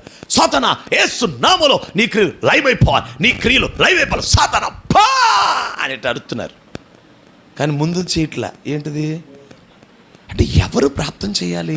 ఎవరి ప్రార్థన శక్తివంతం? మనం ప్రార్థనలోనే ఎదిరించేది సాతాన్ని. రేయ్, నా బిడ్డల మీద, నా కుటుంబం మీద పనిచేసే దురాత్మ, యేసు నామములో నీ క్రియలు లయమగునుగాక, రోగమా దయ్యమా పా అని గద్దించే ఆ జీవం, ఆ అధికారం, అభిషేకం మనలోంచి వచ్చి మనం ఎదిరించాలి అంటే ముందు నేను ఎవరినై ఉండాలి? లోబడాలి దేవుని మాటకి. ఆయన మాటకి లోబడాలి, ఆయన ఆజ్ఞకి లోబడాలి. హల్లెలూయా. లోబడే వ్యక్తి పెచ్చరిల్లు రెచ్చిపోవచ్చండి సాతాను మీద. రెచ్చిపోవాలి సాతాను మీద. నువ్వు లోబడు, ఎగబడిపో ఆడి మీద, రే అని వెళ్ళిపో. ఆడికి పాస్పడి పారిపోతాడు అంతే దుష్టుడు. కానీ మన దగ్గర విధేయత లేకుండా, ఆయన మాటకి లోబడే వారం కాకుండా మనం ఎదిరిస్తే ప్రయోజనం లేదు. ఎదిరించాలి అంటే లోబడాలి. మళ్ళీ చదువునానా, అలా ఉందో లేదో గమనించండి తల్లులారా. చదువునానా. దేవునికి లోబడి ఉండుడి, ఎదిరించుడి. ఆహా, ఆమేన్. నేను కోరుకుంటున్నాను, నా వైపు చూడండి, మీ అందరి జీవితాల్లో, మీ కుటుంబాల్లో అపవాది పారిపోవాలి. అలా పారిపోయే అంత కార్యం జరగాలి అంటే మీరు లోబడాలి, విధేయత చూపించాలి. దేవునికి స్తోత్రం. మనం లోబడితే చాలండి, విధేయులమైతే చాలు. ఆయన మాటకి, ఆయన ఆజ్ఞకి, ఆయన చిత్తానికి, ఆయన ప్రేరేపణకి. హల్లెలూయా. అందులో 3 మాటలు చెప్పండి. ఒకటి, దేవుని వాక్యమునకు అనండి. పరిశుద్ధాత్మ ప్రేరేపణకు అనండి. సేవకుని నోటి మాటకు లోబడాలి. లోబడాల్సింది ఎన్ని విషయాలు బెన్ని బాబు? 3 విషయాలు. ఒకటి, అనవసరంగా అడిగి ఎగ్జామ్ ఉన్నా బాగుండేది అనుకుంటున్నాడు. అనవసరం దొరికిపోయి. హల్లెలూయా. యవనస్తులు అంటే నాకు బాగా భారం అండి. పేరు పెట్టి మరీ అసలు వాళ్ళని బతకనే ఉన్నాయి వాళ్ళని. వాళ్ళకి మా సంఘంలో కూడా అంతే. యవనస్తులు ముందే షార్ట్ అని కూర్చుంటారు. ఆడిని ఎట్టొకట పేరు పెట్టి పిలుస్తా, ఇట్రారా పక్కరారా అని. హల్లెలూయా. ఎందుకంటే మేము దెబ్బతిన్నాం. నేను ఎస్ఆర్ఆర్ కాలేజ్ చదివా. SRR college, railway college, Devineni Nehru garu, Devineni Radha, వీళ్ళందరూ ఏ కాలేజీలు చదివారో ఆ మాచవరం, గుణదల, ఆ విజయవాడ ఏరియాలో నేను చదివినవాడిని. బాగా ఘోరం, లోకం, ఆశలు, సిగరెట్లు, అబ్బో, తాగుడు. చదువుకునే పిల్లలు మా ఫ్రెండ్స్ రే ఒక్కసారి లాగరానేవాళ్ళు. నీ దండం పెడతా, వద్దురా బాబు నేను ఇంకా తాగను రానేవాడు. ఒక్కసారి నోట్లు పెట్టేసి ప్రయత్నాలు చేసేస్తారు. తాగవే, మగోడు కాదా నువ్వు, నువ్వేం అలవాటు చేసుకోవద్దులే, ఒక దమ్ము లాగాయా. ఎట్లా ఉంటుందండి బయట. వీటిలన్నింటిలో నేను తిరిగి వచ్చినోండి కాబట్టి నాకు తెలుసు. పిల్లల గురించి నాకు భయం వేస్తూ ఉంటుంది.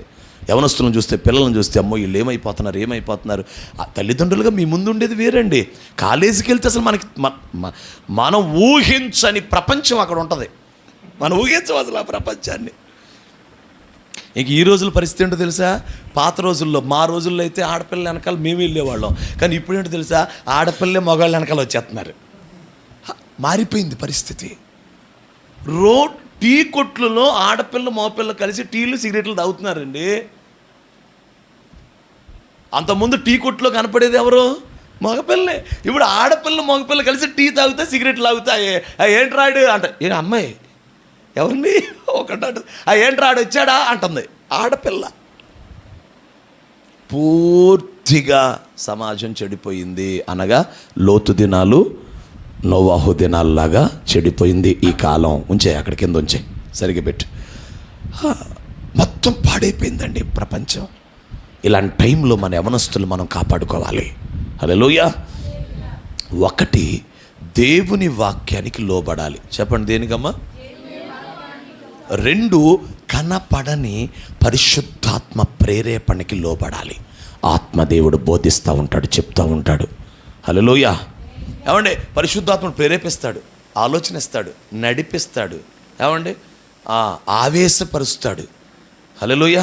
సహాయం చేస్తాడు, ఆదరిస్తాడు, ధైర్యపరుస్తాడు. ఇవన్నీ పరిశుద్ధాత్మ పరిచర్యలు, ఆత్మ పరిచర్యలు. ఇవన్నీ వీటన్నిటికీ లోబడాలి, ఆత్మకి లోబడాలి. ఇక మూడవది, సేవకుని నోటి మాటకి లోబడాలి. అమ్మా వివాహం చేస్తున్నారా? ఇది క్రమం కాదు అంటే, సరేనయ్యా అమ్మా ఇంత ఆచారం చేయబాకండమ్మా, కొంచెం చక్కగా చేసుకోండి. మరి పసుపులు కుంకాలు అవన్నీ చేయబాకండమ్మా, కొంచెం ఆచారం లేకుండా చేసుకోండి పెళ్ళి అని చెప్తే, మేము అందరి చేతులు మేము సంతోషంగా చేసుకుంటే మా అయ్యగారు ఇట్ట అన్నాడు బాధపడకూడదు. వాక్యమేగా చెప్పేది, లేఖనమేగా. ఒక ఆమె నాకు ఫోన్ చేసింది, అయ్యా మా పిల్ల మెచ్యూర్ అయ్యిందయ్యా, పెద్ద పిల్ల అయ్యిందయ్యా, మా ఇంటికి కోటం పెట్టాయా అంటే, నేను అన్నాను అదొక్కటే అడగబాకమ్మా. మీరు ఆడపిల్లలను రోడ్డు మీదకి తెచ్చి అల్లరి చేసుకుంటారు. నాకైతే ఒకవేళ నాకే కనుక పిల్లలు పుడితే నేను అల్లరి చేయను నా ఆడపిల్లని. అంటే మెచ్యూర్ ఫంక్షన్ని రోడ్డు మీద చేయటం అల్లరి చేయటమా, పిల్లని ఘనపరచటమా? ఆలోచించండి, తల్లులు ఆలోచించండి ఒకసారి. మా పిల్ల పెద్ద పిల్ల అయ్యిందిరా కుర్రోళ్ళారా, ఇక మా అమ్మాయిని కూడా చూడండిరా అనే కదా. ఎందుకు ఇంత పచ్చిగా మాట్లాడుతున్నావు? రోడ్డు మీద జరుగుతుంది అదే. మా మందిరంలో సహవాసంలో మెచ్యూర్ ఫంక్షన్లు లేవు, రావు. అవి చెయ్యాలి, చేస్తామనంటే, అలాగైతేనే మేము సంఘానికి వస్తామంటే దండం పెట్టి ఒక 50,000 ఇచ్చి, మరి ఏదన్నా పిల్లలకి ఏదైనా చేసుకోమ్మా, మరి మెచ్యూర్ ఫంక్షన్ కదా చేసుకోమ్మా అని ఇచ్చి పంపించేస్తాం తప్ప చెయ్యం. కానీ నేనేం చేస్తాను తెలుసా? అమ్మా పాపకి ఫోన్ ఇవ్వు అని ఫోన్లో ప్రార్థన చేస్తా. లేదు దగ్గరే అనుకో, వెళ్ళి ప్రార్థన చేస్తా. అంతకు మించి ఫంక్షన్లు. ఇలా సేవకుడు చెప్పిన మాటకి కొన్ని లోపడటం కష్టమైపోద్ది. నేను మా సంఘంలో చెప్పాను. ఇప్పుడు వాళ్ళ పేరు కూడా చెప్తాను. ఇప్పుడు లూసమ్మ ఉంది కదా, లూసమ్మ తెలుసు. వాళ్ళ పెట్లు 2014లో నేను సేవకు వచ్చాను కంచికి చెర్ల. ఆ టైంలో ఆ పెద్ద కూతురు పెద్ద పిల్ల అయింది. అయ్యా పెట్టాలయ్యా నేను పెట్టనమ్మా, నేను చేయనమ్మా అని చెప్పా. ఎప్పటికీ సంఘానికి వస్తుంది, ఎప్పటికి చక్కగా వస్తుంది, ఎప్పటికీ చర్చిలోనే ఉన్నారు వాళ్ళు. ఇప్పుడు వాళ్ళకు ఒక జ్ఞానం, వివేకం ఉంది. వాక్యమే చెప్పారుగా పాస్టర్ గారు, తప్పేం చెప్పలేదు కదరా ఆలోచన. మీకు దైవజనులు వాక్యమే చెప్పినప్పుడు, మీకు సేవకులు దేవుని చిత్తమే చెప్పినప్పుడు దాన్ని మీరు తృణీకరించకుండా ఆలోచించండి. ఇది ఎంతవరకు నీ సబబు, ఇది ఎంతవరకు సబబు కాదు. ఆ దేవుడి మహిమ పోతుందా, దేవునికి ఘనత పోద్దా, ఇక్కడ దేవునికి అవమానం వస్తుందా, ఇక్కడ దేవుని చిత్తం తప్పిపోతామా, అందుకు చెప్తున్నారా? సరే సరే సరే విందాంలే. మరి మా ఆయన వినడు కదయ్యా, చెప్పండి. అవి మా పిల్లలు వినరు కదయ్యా, చెప్పండి, వివరణ చెప్పండి. సేవకుడికి అర్థమవుతుంది ఎందుకు చేశారో ఇలాగా. వాళ్ళ భర్త ఒప్పుకోడండి, అందుకు చేశారు. సరే, పిల్లలు ఒప్పుకోరండి, అందుకు చేశారు. సర్లే, అంతేగా. అసలు నీకే ఇష్టం లేకపోతే, అసలు నీకే నచ్చకపోతే, దేవుని సన్నిధికి వచ్చే బిడ్డవి, వాక్యానికి లోబడే బిడ్డవి, రక్షణ పొందిన బిడ్డవి, ఆత్మను పొందిన బిడ్డవి, నీకే దైవజనుడు చెప్పిన ఒక విధానం, ఒక మార్గం నీకు నచ్చకపోతే, ప్రార్థన చేయాల్సిన మనం, శక్తివంతమైన ప్రార్థన చేసి కుటుంబాలని, మనల్ని, ప్రాంతాలని కాపాడుకోవలసిన మనం విధేయులు అవ్వకపోతే ఎక్కడ ప్రార్థనకి బలం వస్తుంది? ప్రార్థనకి బలం రావాలి అంటే లోబడాలి. కష్టం అనిపిస్తుంది. ఇలా నేను ఎన్ని చెప్పగలను? 20 సంవత్సరాలు నాకు ఇప్పుడు సేవ, 19 సంవత్సరాలు పూర్తయింది. 19 పూర్తయి 20లోకి వచ్చా. 20వ సంవత్సరం సేవ జరుగుతుంది. మరి ఇప్పుడు నేను 20 ఏళ్ళలో ఎన్ని చెప్పాలి? నేను ఎంతమంది బాధపడింది చెప్పాలి? ఎంతమంది? ఓ రోజు పెళ్ళిలో పలానా తాళి వద్దు, తాళి కట్టొద్దు, ఇలా చేయండి, పెళ్లి చేయండి, ఇలా చేయండి, ఇలా చేయండి అని చెప్పి అనుకుంటే, కుర్రోడు హిందూ, ఈ అమ్మాయి ఏమో క్రైస్తవులు. వాళ్ళు ప్రేమించుకోలేదు, కానీ పెళ్లి సంబంధం నచ్చింది, చేసుకుంటున్నారు. నేను ప్రార్థన చేయటానికి అక్కడికి వెళ్ళటం తప్ప? నేను ప్రార్థన చేయటానికి వెళ్ళటం తప్ప? నేనేమో తాళి కట్టించాను, తలంచమ్మ కట్టరా అని నేను అన్నానా? 2 సంఘం మానేశారు, 2 కుటుంబాల సంఘం మానేశారు. ఏమన్నా తెలుసా? పీటర్ పాస్టర్ దగ్గరుండి తాళి కట్టించాడరా. నేను కట్టానా? నేను కడితే నేను కట్టలేదు, కట్టించాడా? పీటర్ పాస్టర్ దగ్గరుండి కట్టించాడరా అని మానేశారు. సుమారు తక్కువ అంటే 6 నుంచి 7 సంవత్సరాలు, 6 ఏళ్ళు రాలేదండి. మరి వాళ్ళకి ఏమనిపించిందో తెలియదు. ఇప్పుడు మళ్ళా వచ్చేస్తున్నారు చర్చికి. వాళ్ళకి ఏమనిపించిందో నాకు తెలియదు, వచ్చేస్తున్నారు చర్చికి. అది మానట్లేదు అసలు. ఎందుకు వచ్చేస్తున్నారు? నాకే భయం అవుతుంది. అమ్మో, వీళ్ళు మళ్ళీ వస్తున్నారు, నాయన తండ్రి యేసయ్య, మొన్నేమో నన్ను తిట్టి మానేశారు ప్రభు, వీళ్ళు మళ్ళీ వస్తున్నారు. మా బాధలు ఏం తెలుసండి మీకు? మాకు నిద్ర పట్టదు. మీరు ఒక్కళ్ళ గనక బాధపడుతున్నారని తెలిస్తే మాకు నిద్ర పట్టదు, తిండి సకించదు, ఒక బాధ వచ్చేస్తుంది గుండెల్లో.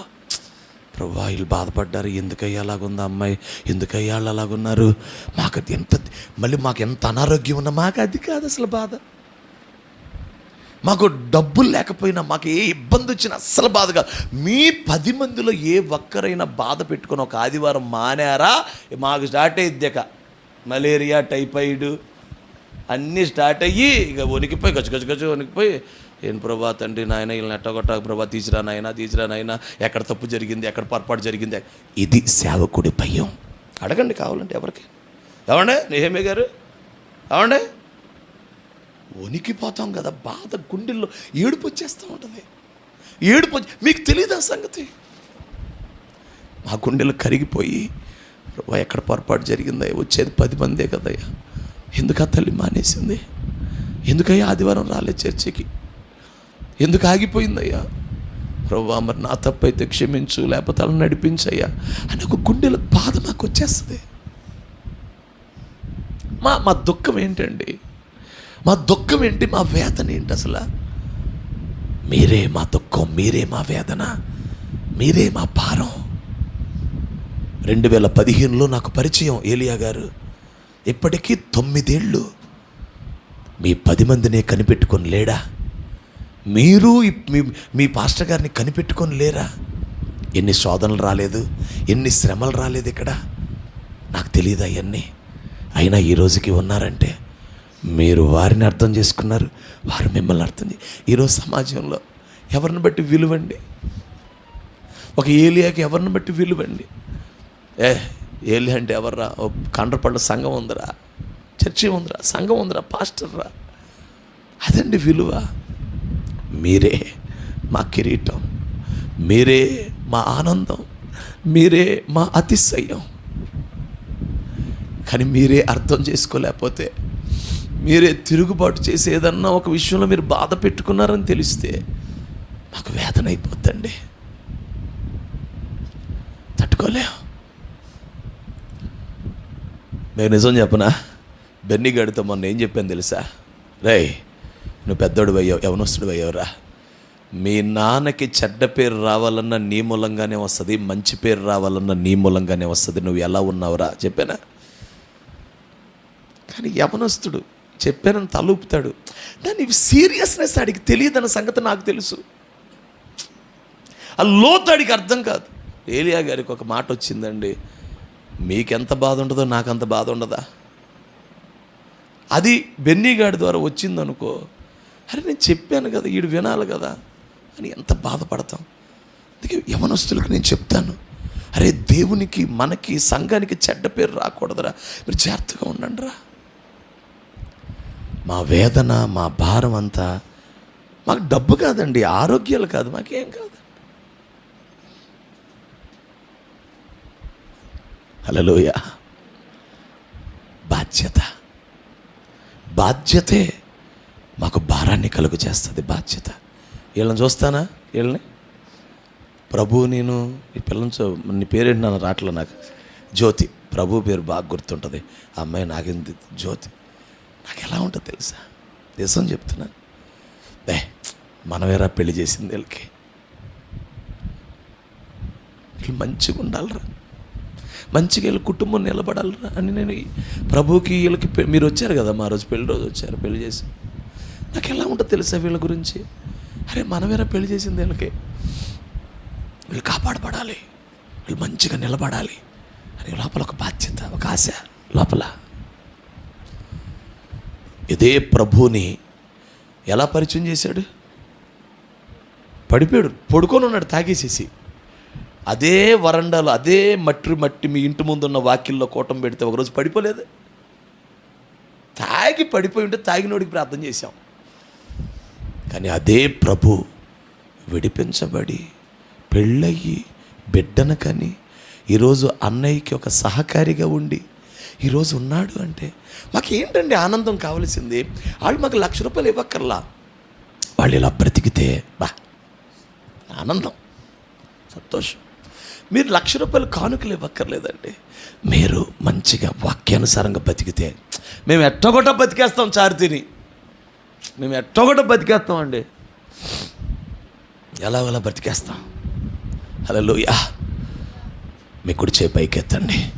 యేసుక్రీస్తు నామములో దైవజనులకి మీకు దైవజనులకి మధ్య ఓ శ్రేష్టమైన ప్రేమ పూర్వకమైన ఒక బంధం యేసుక్రీస్తు నామములో రాకడ వరకు స్థిరముగా ఉండునుగాక. చప్పట్లు కొడుతూ యేసుక్రీస్తు నామములో ఈ ప్రేమను పొందుడి. ఆమేన్. హల్లెలూయా, హల్లెలూయా. దేవునికే మహిమ కలుగునుగాక. మంచిదే. విధేయత సాతానునే ఓడించేటట్టు చేస్తుంది. కాబట్టి ఏ విషయాలకు విధేయులం అవ్వాలి? 3 విషయాలు. 1 వాక్యము, 2 పరిశుద్ధాత్మ ప్రేరేపణ, 3 అది సేవకుని నోటి మాట, 3 దైవజనుడు సేవకుడు. హల్లెలూయా. జఫన్యా శాస్త్రి గారు నాకు 12 సంవత్సరాలుగా పరిచయం అండి. 13 అటు ఇటుగా 12 13. నిన్న కూటం జరిగింది, అన్నతో ఉన్నాం. 12 ఏళ్ళకు కూడా అడగండి ఈ పాస్టర్ గారిని. ఈ రోజుకి నిన్నే నాకు ఆయన పరిచయం, నిన్నేనేమో ఈ పాస్టర్ గారు నాకు పరిచయం అని ఈ రోజుకి భయపడతాను. ఈ రోజుకి ఆయనకి విధేయత చూపిస్తాను. ఆయన బ్యాగ్ మోస్తాను, ఆయన వాటర్ బాటిల్ పట్టుకుంటాను, ఆయన బట్టలు మడత పెడతాను. ఈ రోజు 12 ఏళ్ళు నాకు ఆయనతో పరిచయం. నేను సభలకు వెళ్తాను, నేను వాక్యానికి వెళ్తాను, దేవుడు నన్ను వాడుకుంటున్నాడు. ఒకటే గుర్తుపెట్టుకోండి, ఉపదేశకులు, వాక్యం చెప్పేవాళ్ళు 10,000 మంది ఉంటారు, తండ్రులు ఒక్కడే ఉంటాడు. అది గుర్తుపెట్టుకోవాలి. నా కోసం వెంటనే ఏడ్చి, నా కోసం వెంటనే అడ్డుపడి, నా కోసం వెంటనే మోకరించి, నా కోసం వెంటనే ఏం జరిగింది నా చెప్పు ఏంటి అని వెంటనే నిలిచే తండ్రి ఒక్కడే. 10 మంది తండ్రులు ఉండరండి ఈ విశ్వంలో, ఈ సృష్టిలోనే తండ్రి ఒక్కడే. సృష్టిలో ఒక బిడ్డకి ఎంతమంది తండ్రులు ఉంటారు? ఇంకెవరో పలానోళ్ళు ఉన్నారు, అది వేరే తండ్రులు, అది తీసేయాలి. ఇంకోళ్ళని పెళ్లి చేసుకుంటే ఈ పిల్లలకి ఆడు తండ్రి అవుతాడు, కానీ ఏం సుఖం. కానీ నిజమైన తండ్రి, కన్నా తండ్రి, ఒక బంధం పెంచుకున్న తండ్రి ఇలా ఉంటారు. తండ్రి ఒకలే. ఇన్ని సంవత్సరాల్లో వీళ్ళ హృదయాల్లో మీరు ఎలా మారి ఉంటారు? మీ హృదయాల్లో వీరికి ఎలాంటి స్థానం దక్కుంటుంది? ఏమండి, నా వైపు చూడండి. 800 మంది విశ్వాసులను కలిగిన సేవకుడిగా చెప్తున్నాను. నా విశ్వాసులు ఎంతమంది? 800 మంది. 9 ఆరాధనలు ఆదివారం.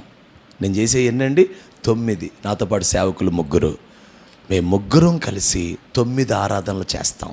800 మంది విశ్వాసులను కలిగి 19 సంవత్సరాలు పూర్తయి సేవకుడిగా చెప్తున్నాను. మీకు మాకు బంధం ఉంటేనే సేవ, లేకపోతే చాలా కష్టమైపోద్ది.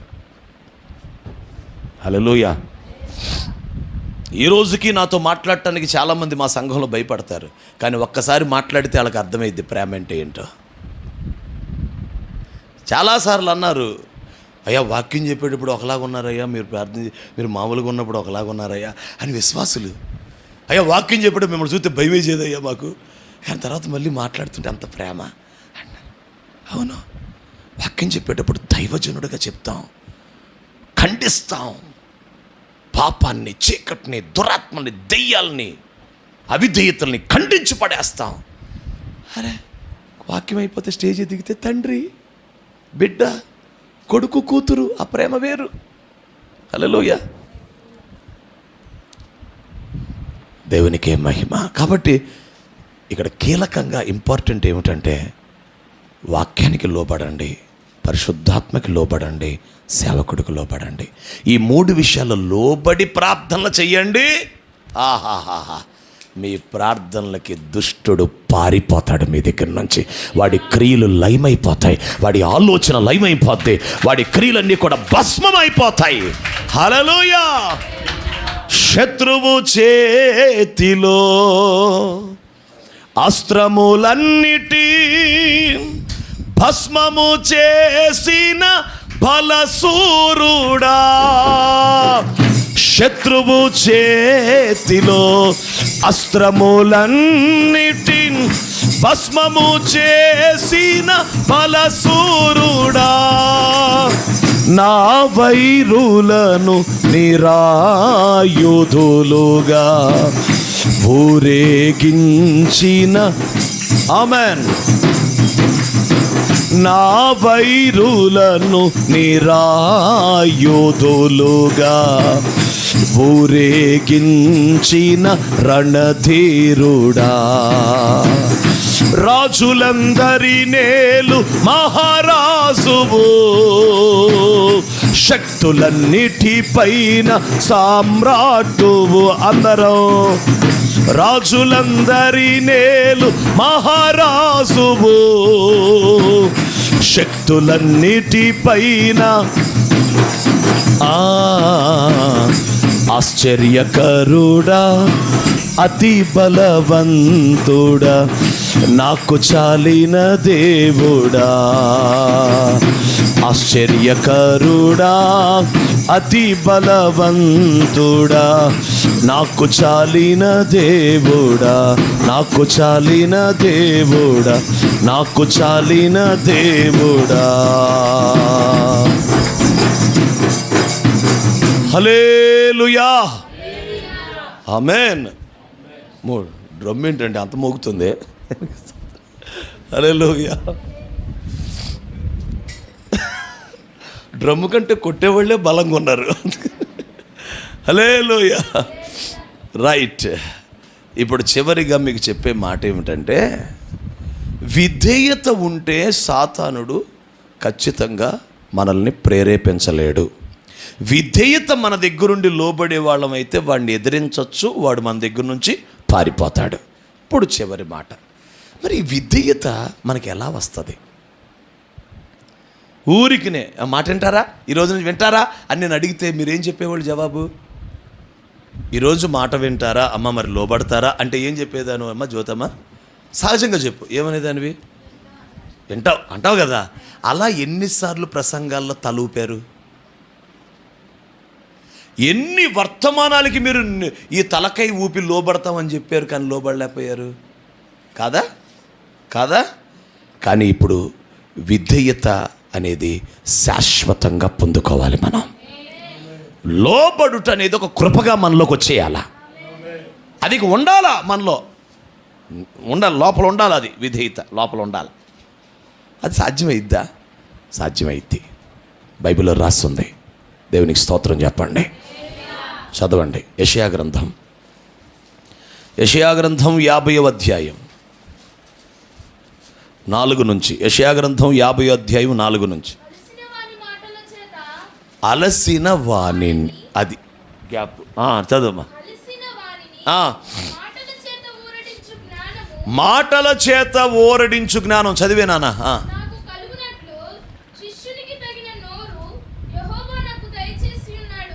చదువు నాన్న.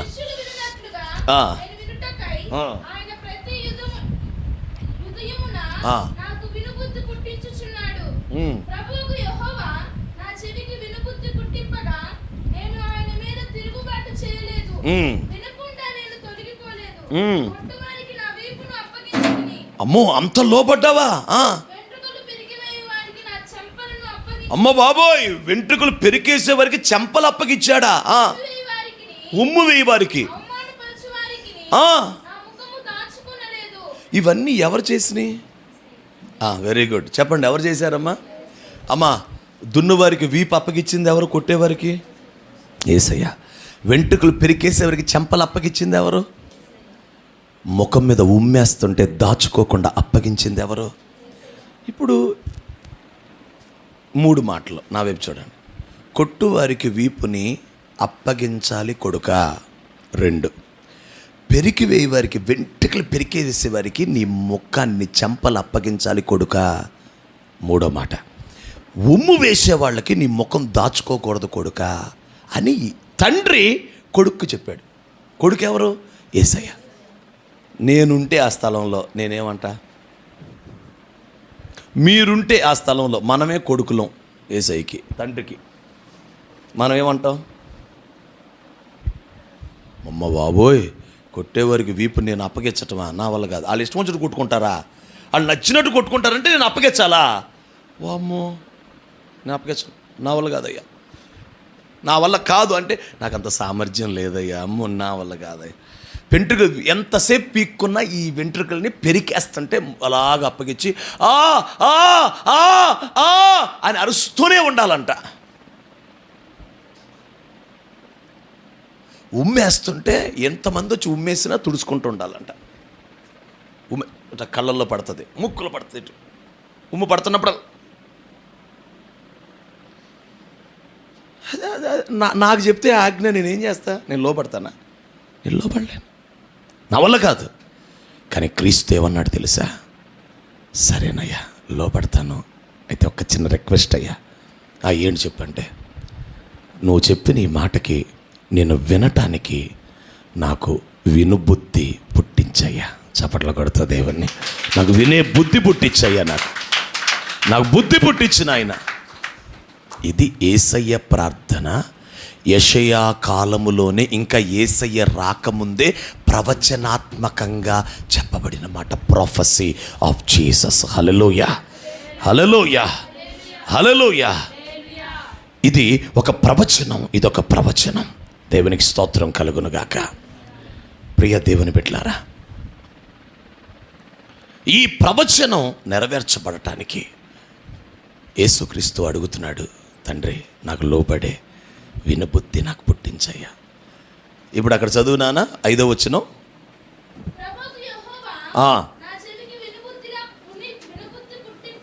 విను బుద్ధి పుట్టింపగా నేను ఆయన మీద తిరుగుబాటు చేయలేదు. వినకుండా ఆ, నేను తొలగిపోలేదు. దేవునికి స్తోత్ర. వినకుండా నేను తొలగిపోలేదు. హల్లెలూయా. అంటే ఇప్పుడు చెప్పండి, పరలోకపు తండ్రి కనుక మనకు వినే బుద్ధి పుట్టిస్తే మనం ఏం చేస్తాం చెప్పండి? హల్లెలూయా. ఇప్పుడు చెప్పండి, విధేయత కొరకు కూడా ఏం చేసుకోవాలి? నా వైపు చూడండి. ఇప్పుడు ఒక మంచి మాట చెప్తా. ఒక శక్తివంతమైన ప్రార్థన చేసే స్థాయికి మనం వెళ్ళాలి అంటే ముందు మనం విధేయత కొరకు ప్రార్థన చేసుకోవాలి. మొదట ప్రార్థన కాదు, మొదట విధేయత. అందుకు విధేయత కొరకు ప్రార్థన చేసిన మనమే ఆ తర్వాత శక్తివంతమైన ప్రార్థన చేసి సాతానుని ఓడించే ప్రార్థన చేయాలి. హల్లెలూయా. మొత్తం మీద వర్తమానం ఏంటో తెలుసా? ప్రార్థనే. ఏ ప్రార్థన? విధేయత కొరకు ప్రార్థన. అనండి అందరూ. విజయం కొరకు ప్రార్థన. అవును, విజయం కొరకు ప్రార్థన చేయాలంటే ముందు ఏ ప్రార్థన చేయాలి? కానీ మనం ఏం చేస్తాం? ఫస్ట్ విజయం విజయం అంట. అప్పుడు అంటాడు, నీకు విజయం కోసమైన ప్రార్థన కావాలంటే మొదట నీకు విధేయత కావాలి. విధేయత గల ప్రార్థనే విజయం కలిగిన ప్రార్థనకి మనల్ని అర్హులుగా చేసి నడిపిస్తే అప్పుడు మనకు విజయం వచ్చేస్తుంది, జయం వచ్చేస్తుంది మనకి. దేవునికే మహిమ. హల్లెలూయా. ప్రియమైన దేవుని బిడ్డలారా, యేసయ్య విధేయత కొరకు ప్రార్థన చేశాడు. దేవునికి స్తోత్ర. హల్లెలూయా.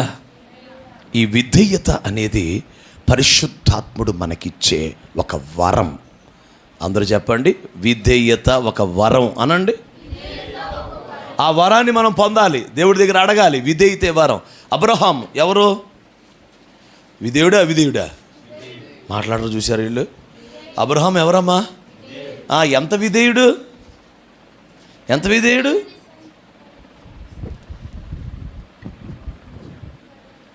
దేవునికి స్తోత్ర. ఇప్పుడు బెన్నిని పిలిచి నేను నీకు చెప్పేదాకా వెళ్ళు అన్నాను అనుకో, అని నన్ను ఏమడుగుతాడు? ఎక్కడికి వెళ్ళాలని అడుగుతాడు. వెళ్ళు అంటాడు. నువ్వు పదరా. ఎక్కడికి చెప్పాయి అంటాడు. నువ్వు పదరా అంటాం. అబ్రహాంతో దేవుడు అంటున్నాడు, నువ్వు వెళ్ళు, నేను చూపించు దేశంకు నువ్వు వెళ్ళాడు. ఏంటి ఆ దేశం? అది ఎక్కడా? నువ్వు ఎప్పుడు చూపిస్తావు? ఎక్కడికి వెళ్ళవలెనో ఎరుగకయే అతడు బయలు వెళ్ళెనో అని హెబ్రీ పత్రికలో రాస్తుంది. విధేయత అంటే ఏంటండి? లే అంటే కారణం అడగకూడదు, కూర్చో అంటే రీజనింగ్ ఉండకూడదు, ఇది చెయ్యి అంటే రీజనింగ్ ఉండకూడదు, ఇది తిను అంటే ఎందుకండి అని అనకూడదు, తినేయాలా, కూర్చోవాలా. అబ్రహాముకి నేర్పించిన విధేయత ఏంటండి దేవుడు? స్తోత్రం చెప్పండి. హెబ్రీ పత్రిక 11వ అధ్యాయంలో ఆ మాట చదువునానా? అలా ఉందో లేదో చదువు. హెబ్రీ పత్రిక 11వ అధ్యాయం. హెబ్రీ పత్రిక 11వ అధ్యాయంలో హల్లెలూయా 8. అబ్రహాము పిలువబడినప్పుడు విశ్వాసమును బట్టి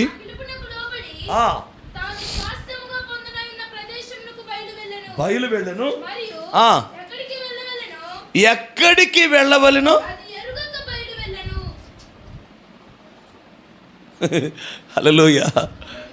అసలు మనకి ఎన్నో కారణాలు ఎంతో మనకి తెలిసినా సరే మనం చెయ్యం. ఇది మంచిదే అన్నా సరే చెయ్యం. ఇప్పుడు ఉదాహరణకి కాకరకాయ కూర మంచిది, రే తినరా బెన్ని తినరా కాకరకాయ కూరరా అని అంటే అది మంచిదని చాలామందికి మంచి చేసిందని కూడా అడిగి కూడా తెలుసు, కానీ ఏం చేయడు? అసలు కాకరకాయ కూర మంచిది కాదు అని తెలియకపోతే అసలు తింటాడా? మంచిదని తెలిస్తేనే ఏం చేయట్లా? అది తెలియకపోయినా పాస్టర్ గారు తినమన్నాడు, నేను తిన్నాను అంటే ఇప్పుడు విధేయత అంటే ఏంటి? ఇది మనకు మేలు అని తెలిస్తే మనం చెప్పింది చేస్తే విధేయత. అసలు అది మేలో కీడో మనకు తెలియదు, చేయమన్నారు చేసేసాం, దాన్ని ఏమంటారు? ఈ కాగితం తీసుకెళ్ళి యోవాబుకి ఇవ్వు అన్నాడు దావీదు. ఈ కాగితం తీసుకెళ్ళి యోవాబుకి ఇవ్వు అన్నాడు దావీదు. ఆ కాగితంలో ఏం రాసి ఉంది? ఊరియాని చంపేయి, యుద్ధంలో ఫస్ట్ లైన్లో పెట్టు అని కాగితం చుట్టి స్టెక్కర్ వేసి ఇచ్చాడు.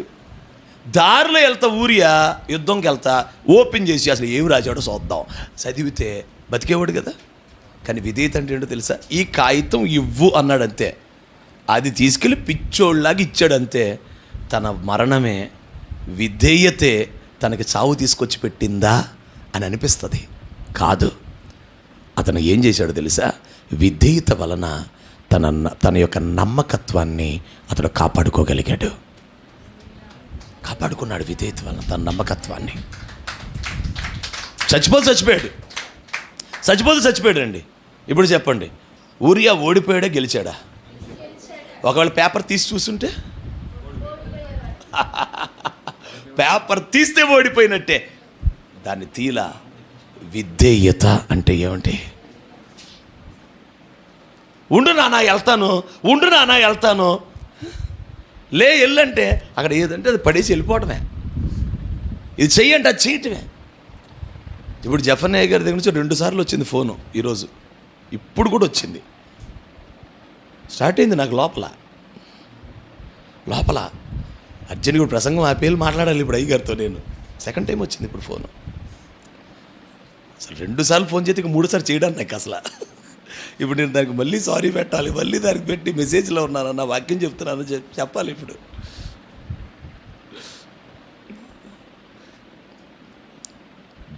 ఆ విధేయత ఇప్పుడు ఏంటంటే, దైవజనుడు, అమ్మో నా నాయకుడు, నా సేవకుడు ఆయన, నా నాయకుడండి ఆయన, ఆయనకు వణికిపోతాను నేను ఆయనకి. హల్లెలూయా. ఈ లక్షణం నేను పోగొట్టుకోకూడదు. నాలో ఈ మెత్తని హృదయం నేను పోగొట్టుకోకూడదు. సేవకుడు అంటే ఒక భయం, దైవజనుడు అంటే ఒక భయం, విధేయత నేను పోగొట్టుకోకూడదు. నేను కఠినం చేసుకున్నానా నేను చెడిపోతాను. ఇది నా మంచి లక్షణం. నేను అందుకే ధైర్యంగా చెప్తున్నా. కానీ మీకు ఎలా ఉంటుంది? పీటర్ పాస్టర్ నువ్వు కూడా వాక్యం చెప్తావుగా, నువ్వు కూడా బాగానే చెప్తావు, నువ్వు కూడా అంటావు కదా, ఆయనకి ఎందుకు భయ? మా విశ్వాసులు కూడా అలాగే అన్నారు నన్ను. నువ్వు కూడా వాక్యం చెప్పాలి, నువ్వు కూడా సభల్లో వాక్యం, అభిషేకాశ పండుగలు నువ్వు కూడా చెప్పాలి వాక్యం అన్నారు. ఇదేంటమ్మా, పెద్ద అయిన తండ్రి ఆయన వచ్చాడు వాక్యం చెప్తున్నాడు, మనం ఎందుకమ్మా? లేదండి నువ్వు బాగా చెప్తావు, నువ్వు ఊరు తెలియొద్దు. ఇప్పుడు ఆ అభిషేకాశ పండుగ 5,000 మంది వస్తారు, నువ్వు తెలియొద్దు, అసలు నువ్వెవరో తెలియొద్దు. ఇప్పుడు నేను ఎంత పోటుగాడినో తెలియాలంట మన భాషలో. నువ్వు ఎంత వాక్యం చెప్తావు నువ్వు తెలియాలా అంట. సరే అని చెప్పి వాళ్ళ బాధపోవటానికి అడిగాను అయ్యగారిని, అన్న వీళ్ళు నన్ను ప్రాణం తీసేస్తున్నారన్న, కాబట్టి నేను మీరు వచ్చే ముందు ఒక 10 నిమిషాలు వాక్యం చెప్తానన్నా, ఎక్కువసేపు చెప్పనన్నా అంటే, సరే చెప్పునా నాకేం ఇబ్బంది లేదు అన్నారు. 10 నిమిషాలు చెప్పాను ఆ రోజు, ఇంకంతే, ఇంక మళ్ళీ చెప్పలేదు. విశ్వాసులు కూడా మరలా అడగలేదు. ఎందుకో తెలుసా? నేను చేసిన ప్రార్థన ఏంటో తెలుసా? ప్రభువా, దైవజనుడు వాక్యం వినాలి వీళ్ళు, ఇక మళ్ళా నా వాక్యం కావాలని వీళ్ళు అడగకూడదు నాయన, అలా జఫన్యా గారిని వాడుకో ప్రభువా అని ప్రార్థన చేశాను నేను. వాడుకున్నాడండి. ఆ సంవత్సరం 3 రోజులు దద్దరిల్లిపోయింది. ఒకసారి బ్యానర్ మీద ఫోటో ఇస్తే ఏమన్నారు గుర్తుందా మీకు? జఫన్యా అన్న ఫోటో పక్కన ఇస్తే బ్యానర్ మీద, అప్పుడు చాలా బాధపడిపోయారు అందరూ.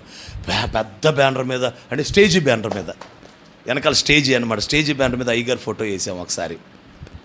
ఇక్కడేమో వాక్యం వేసాం, అటేమో ఫోటో వేసాం. వేస్తే అయ్యగారు ఫోటో ఎందుకు వేశారు? అయ్యగారు ఫోటో పెద్ద గొడవ చేశారు మా వాళ్ళు.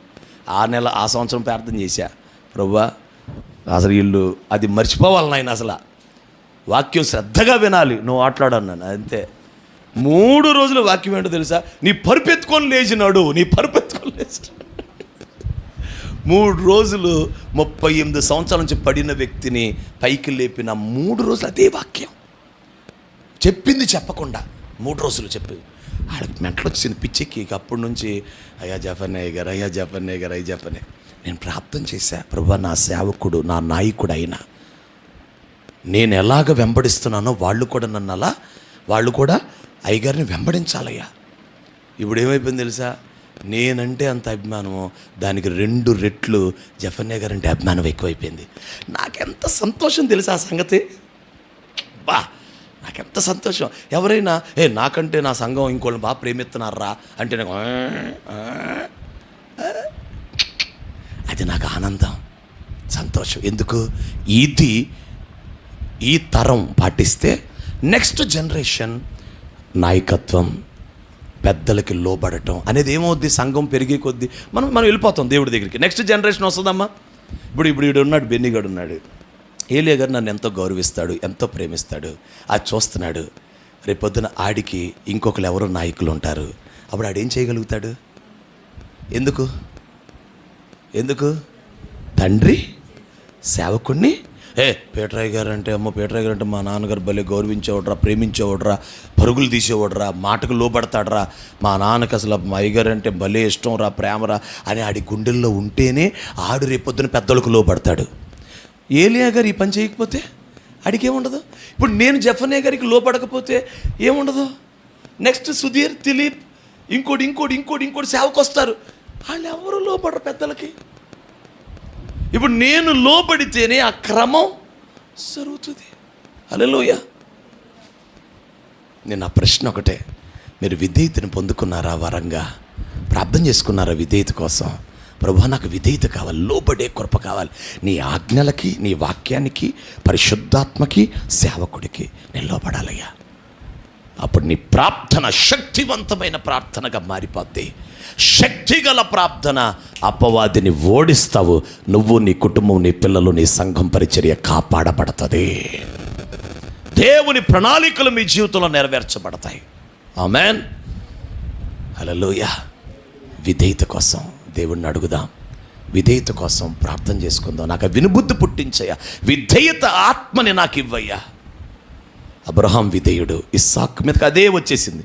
ఇస్సాకు నుంచి యాకోబు మీదకి అదే వచ్చింది. యాకోబు మీద యోసేపు మీదకి అదే వచ్చేసింది. విధేయత.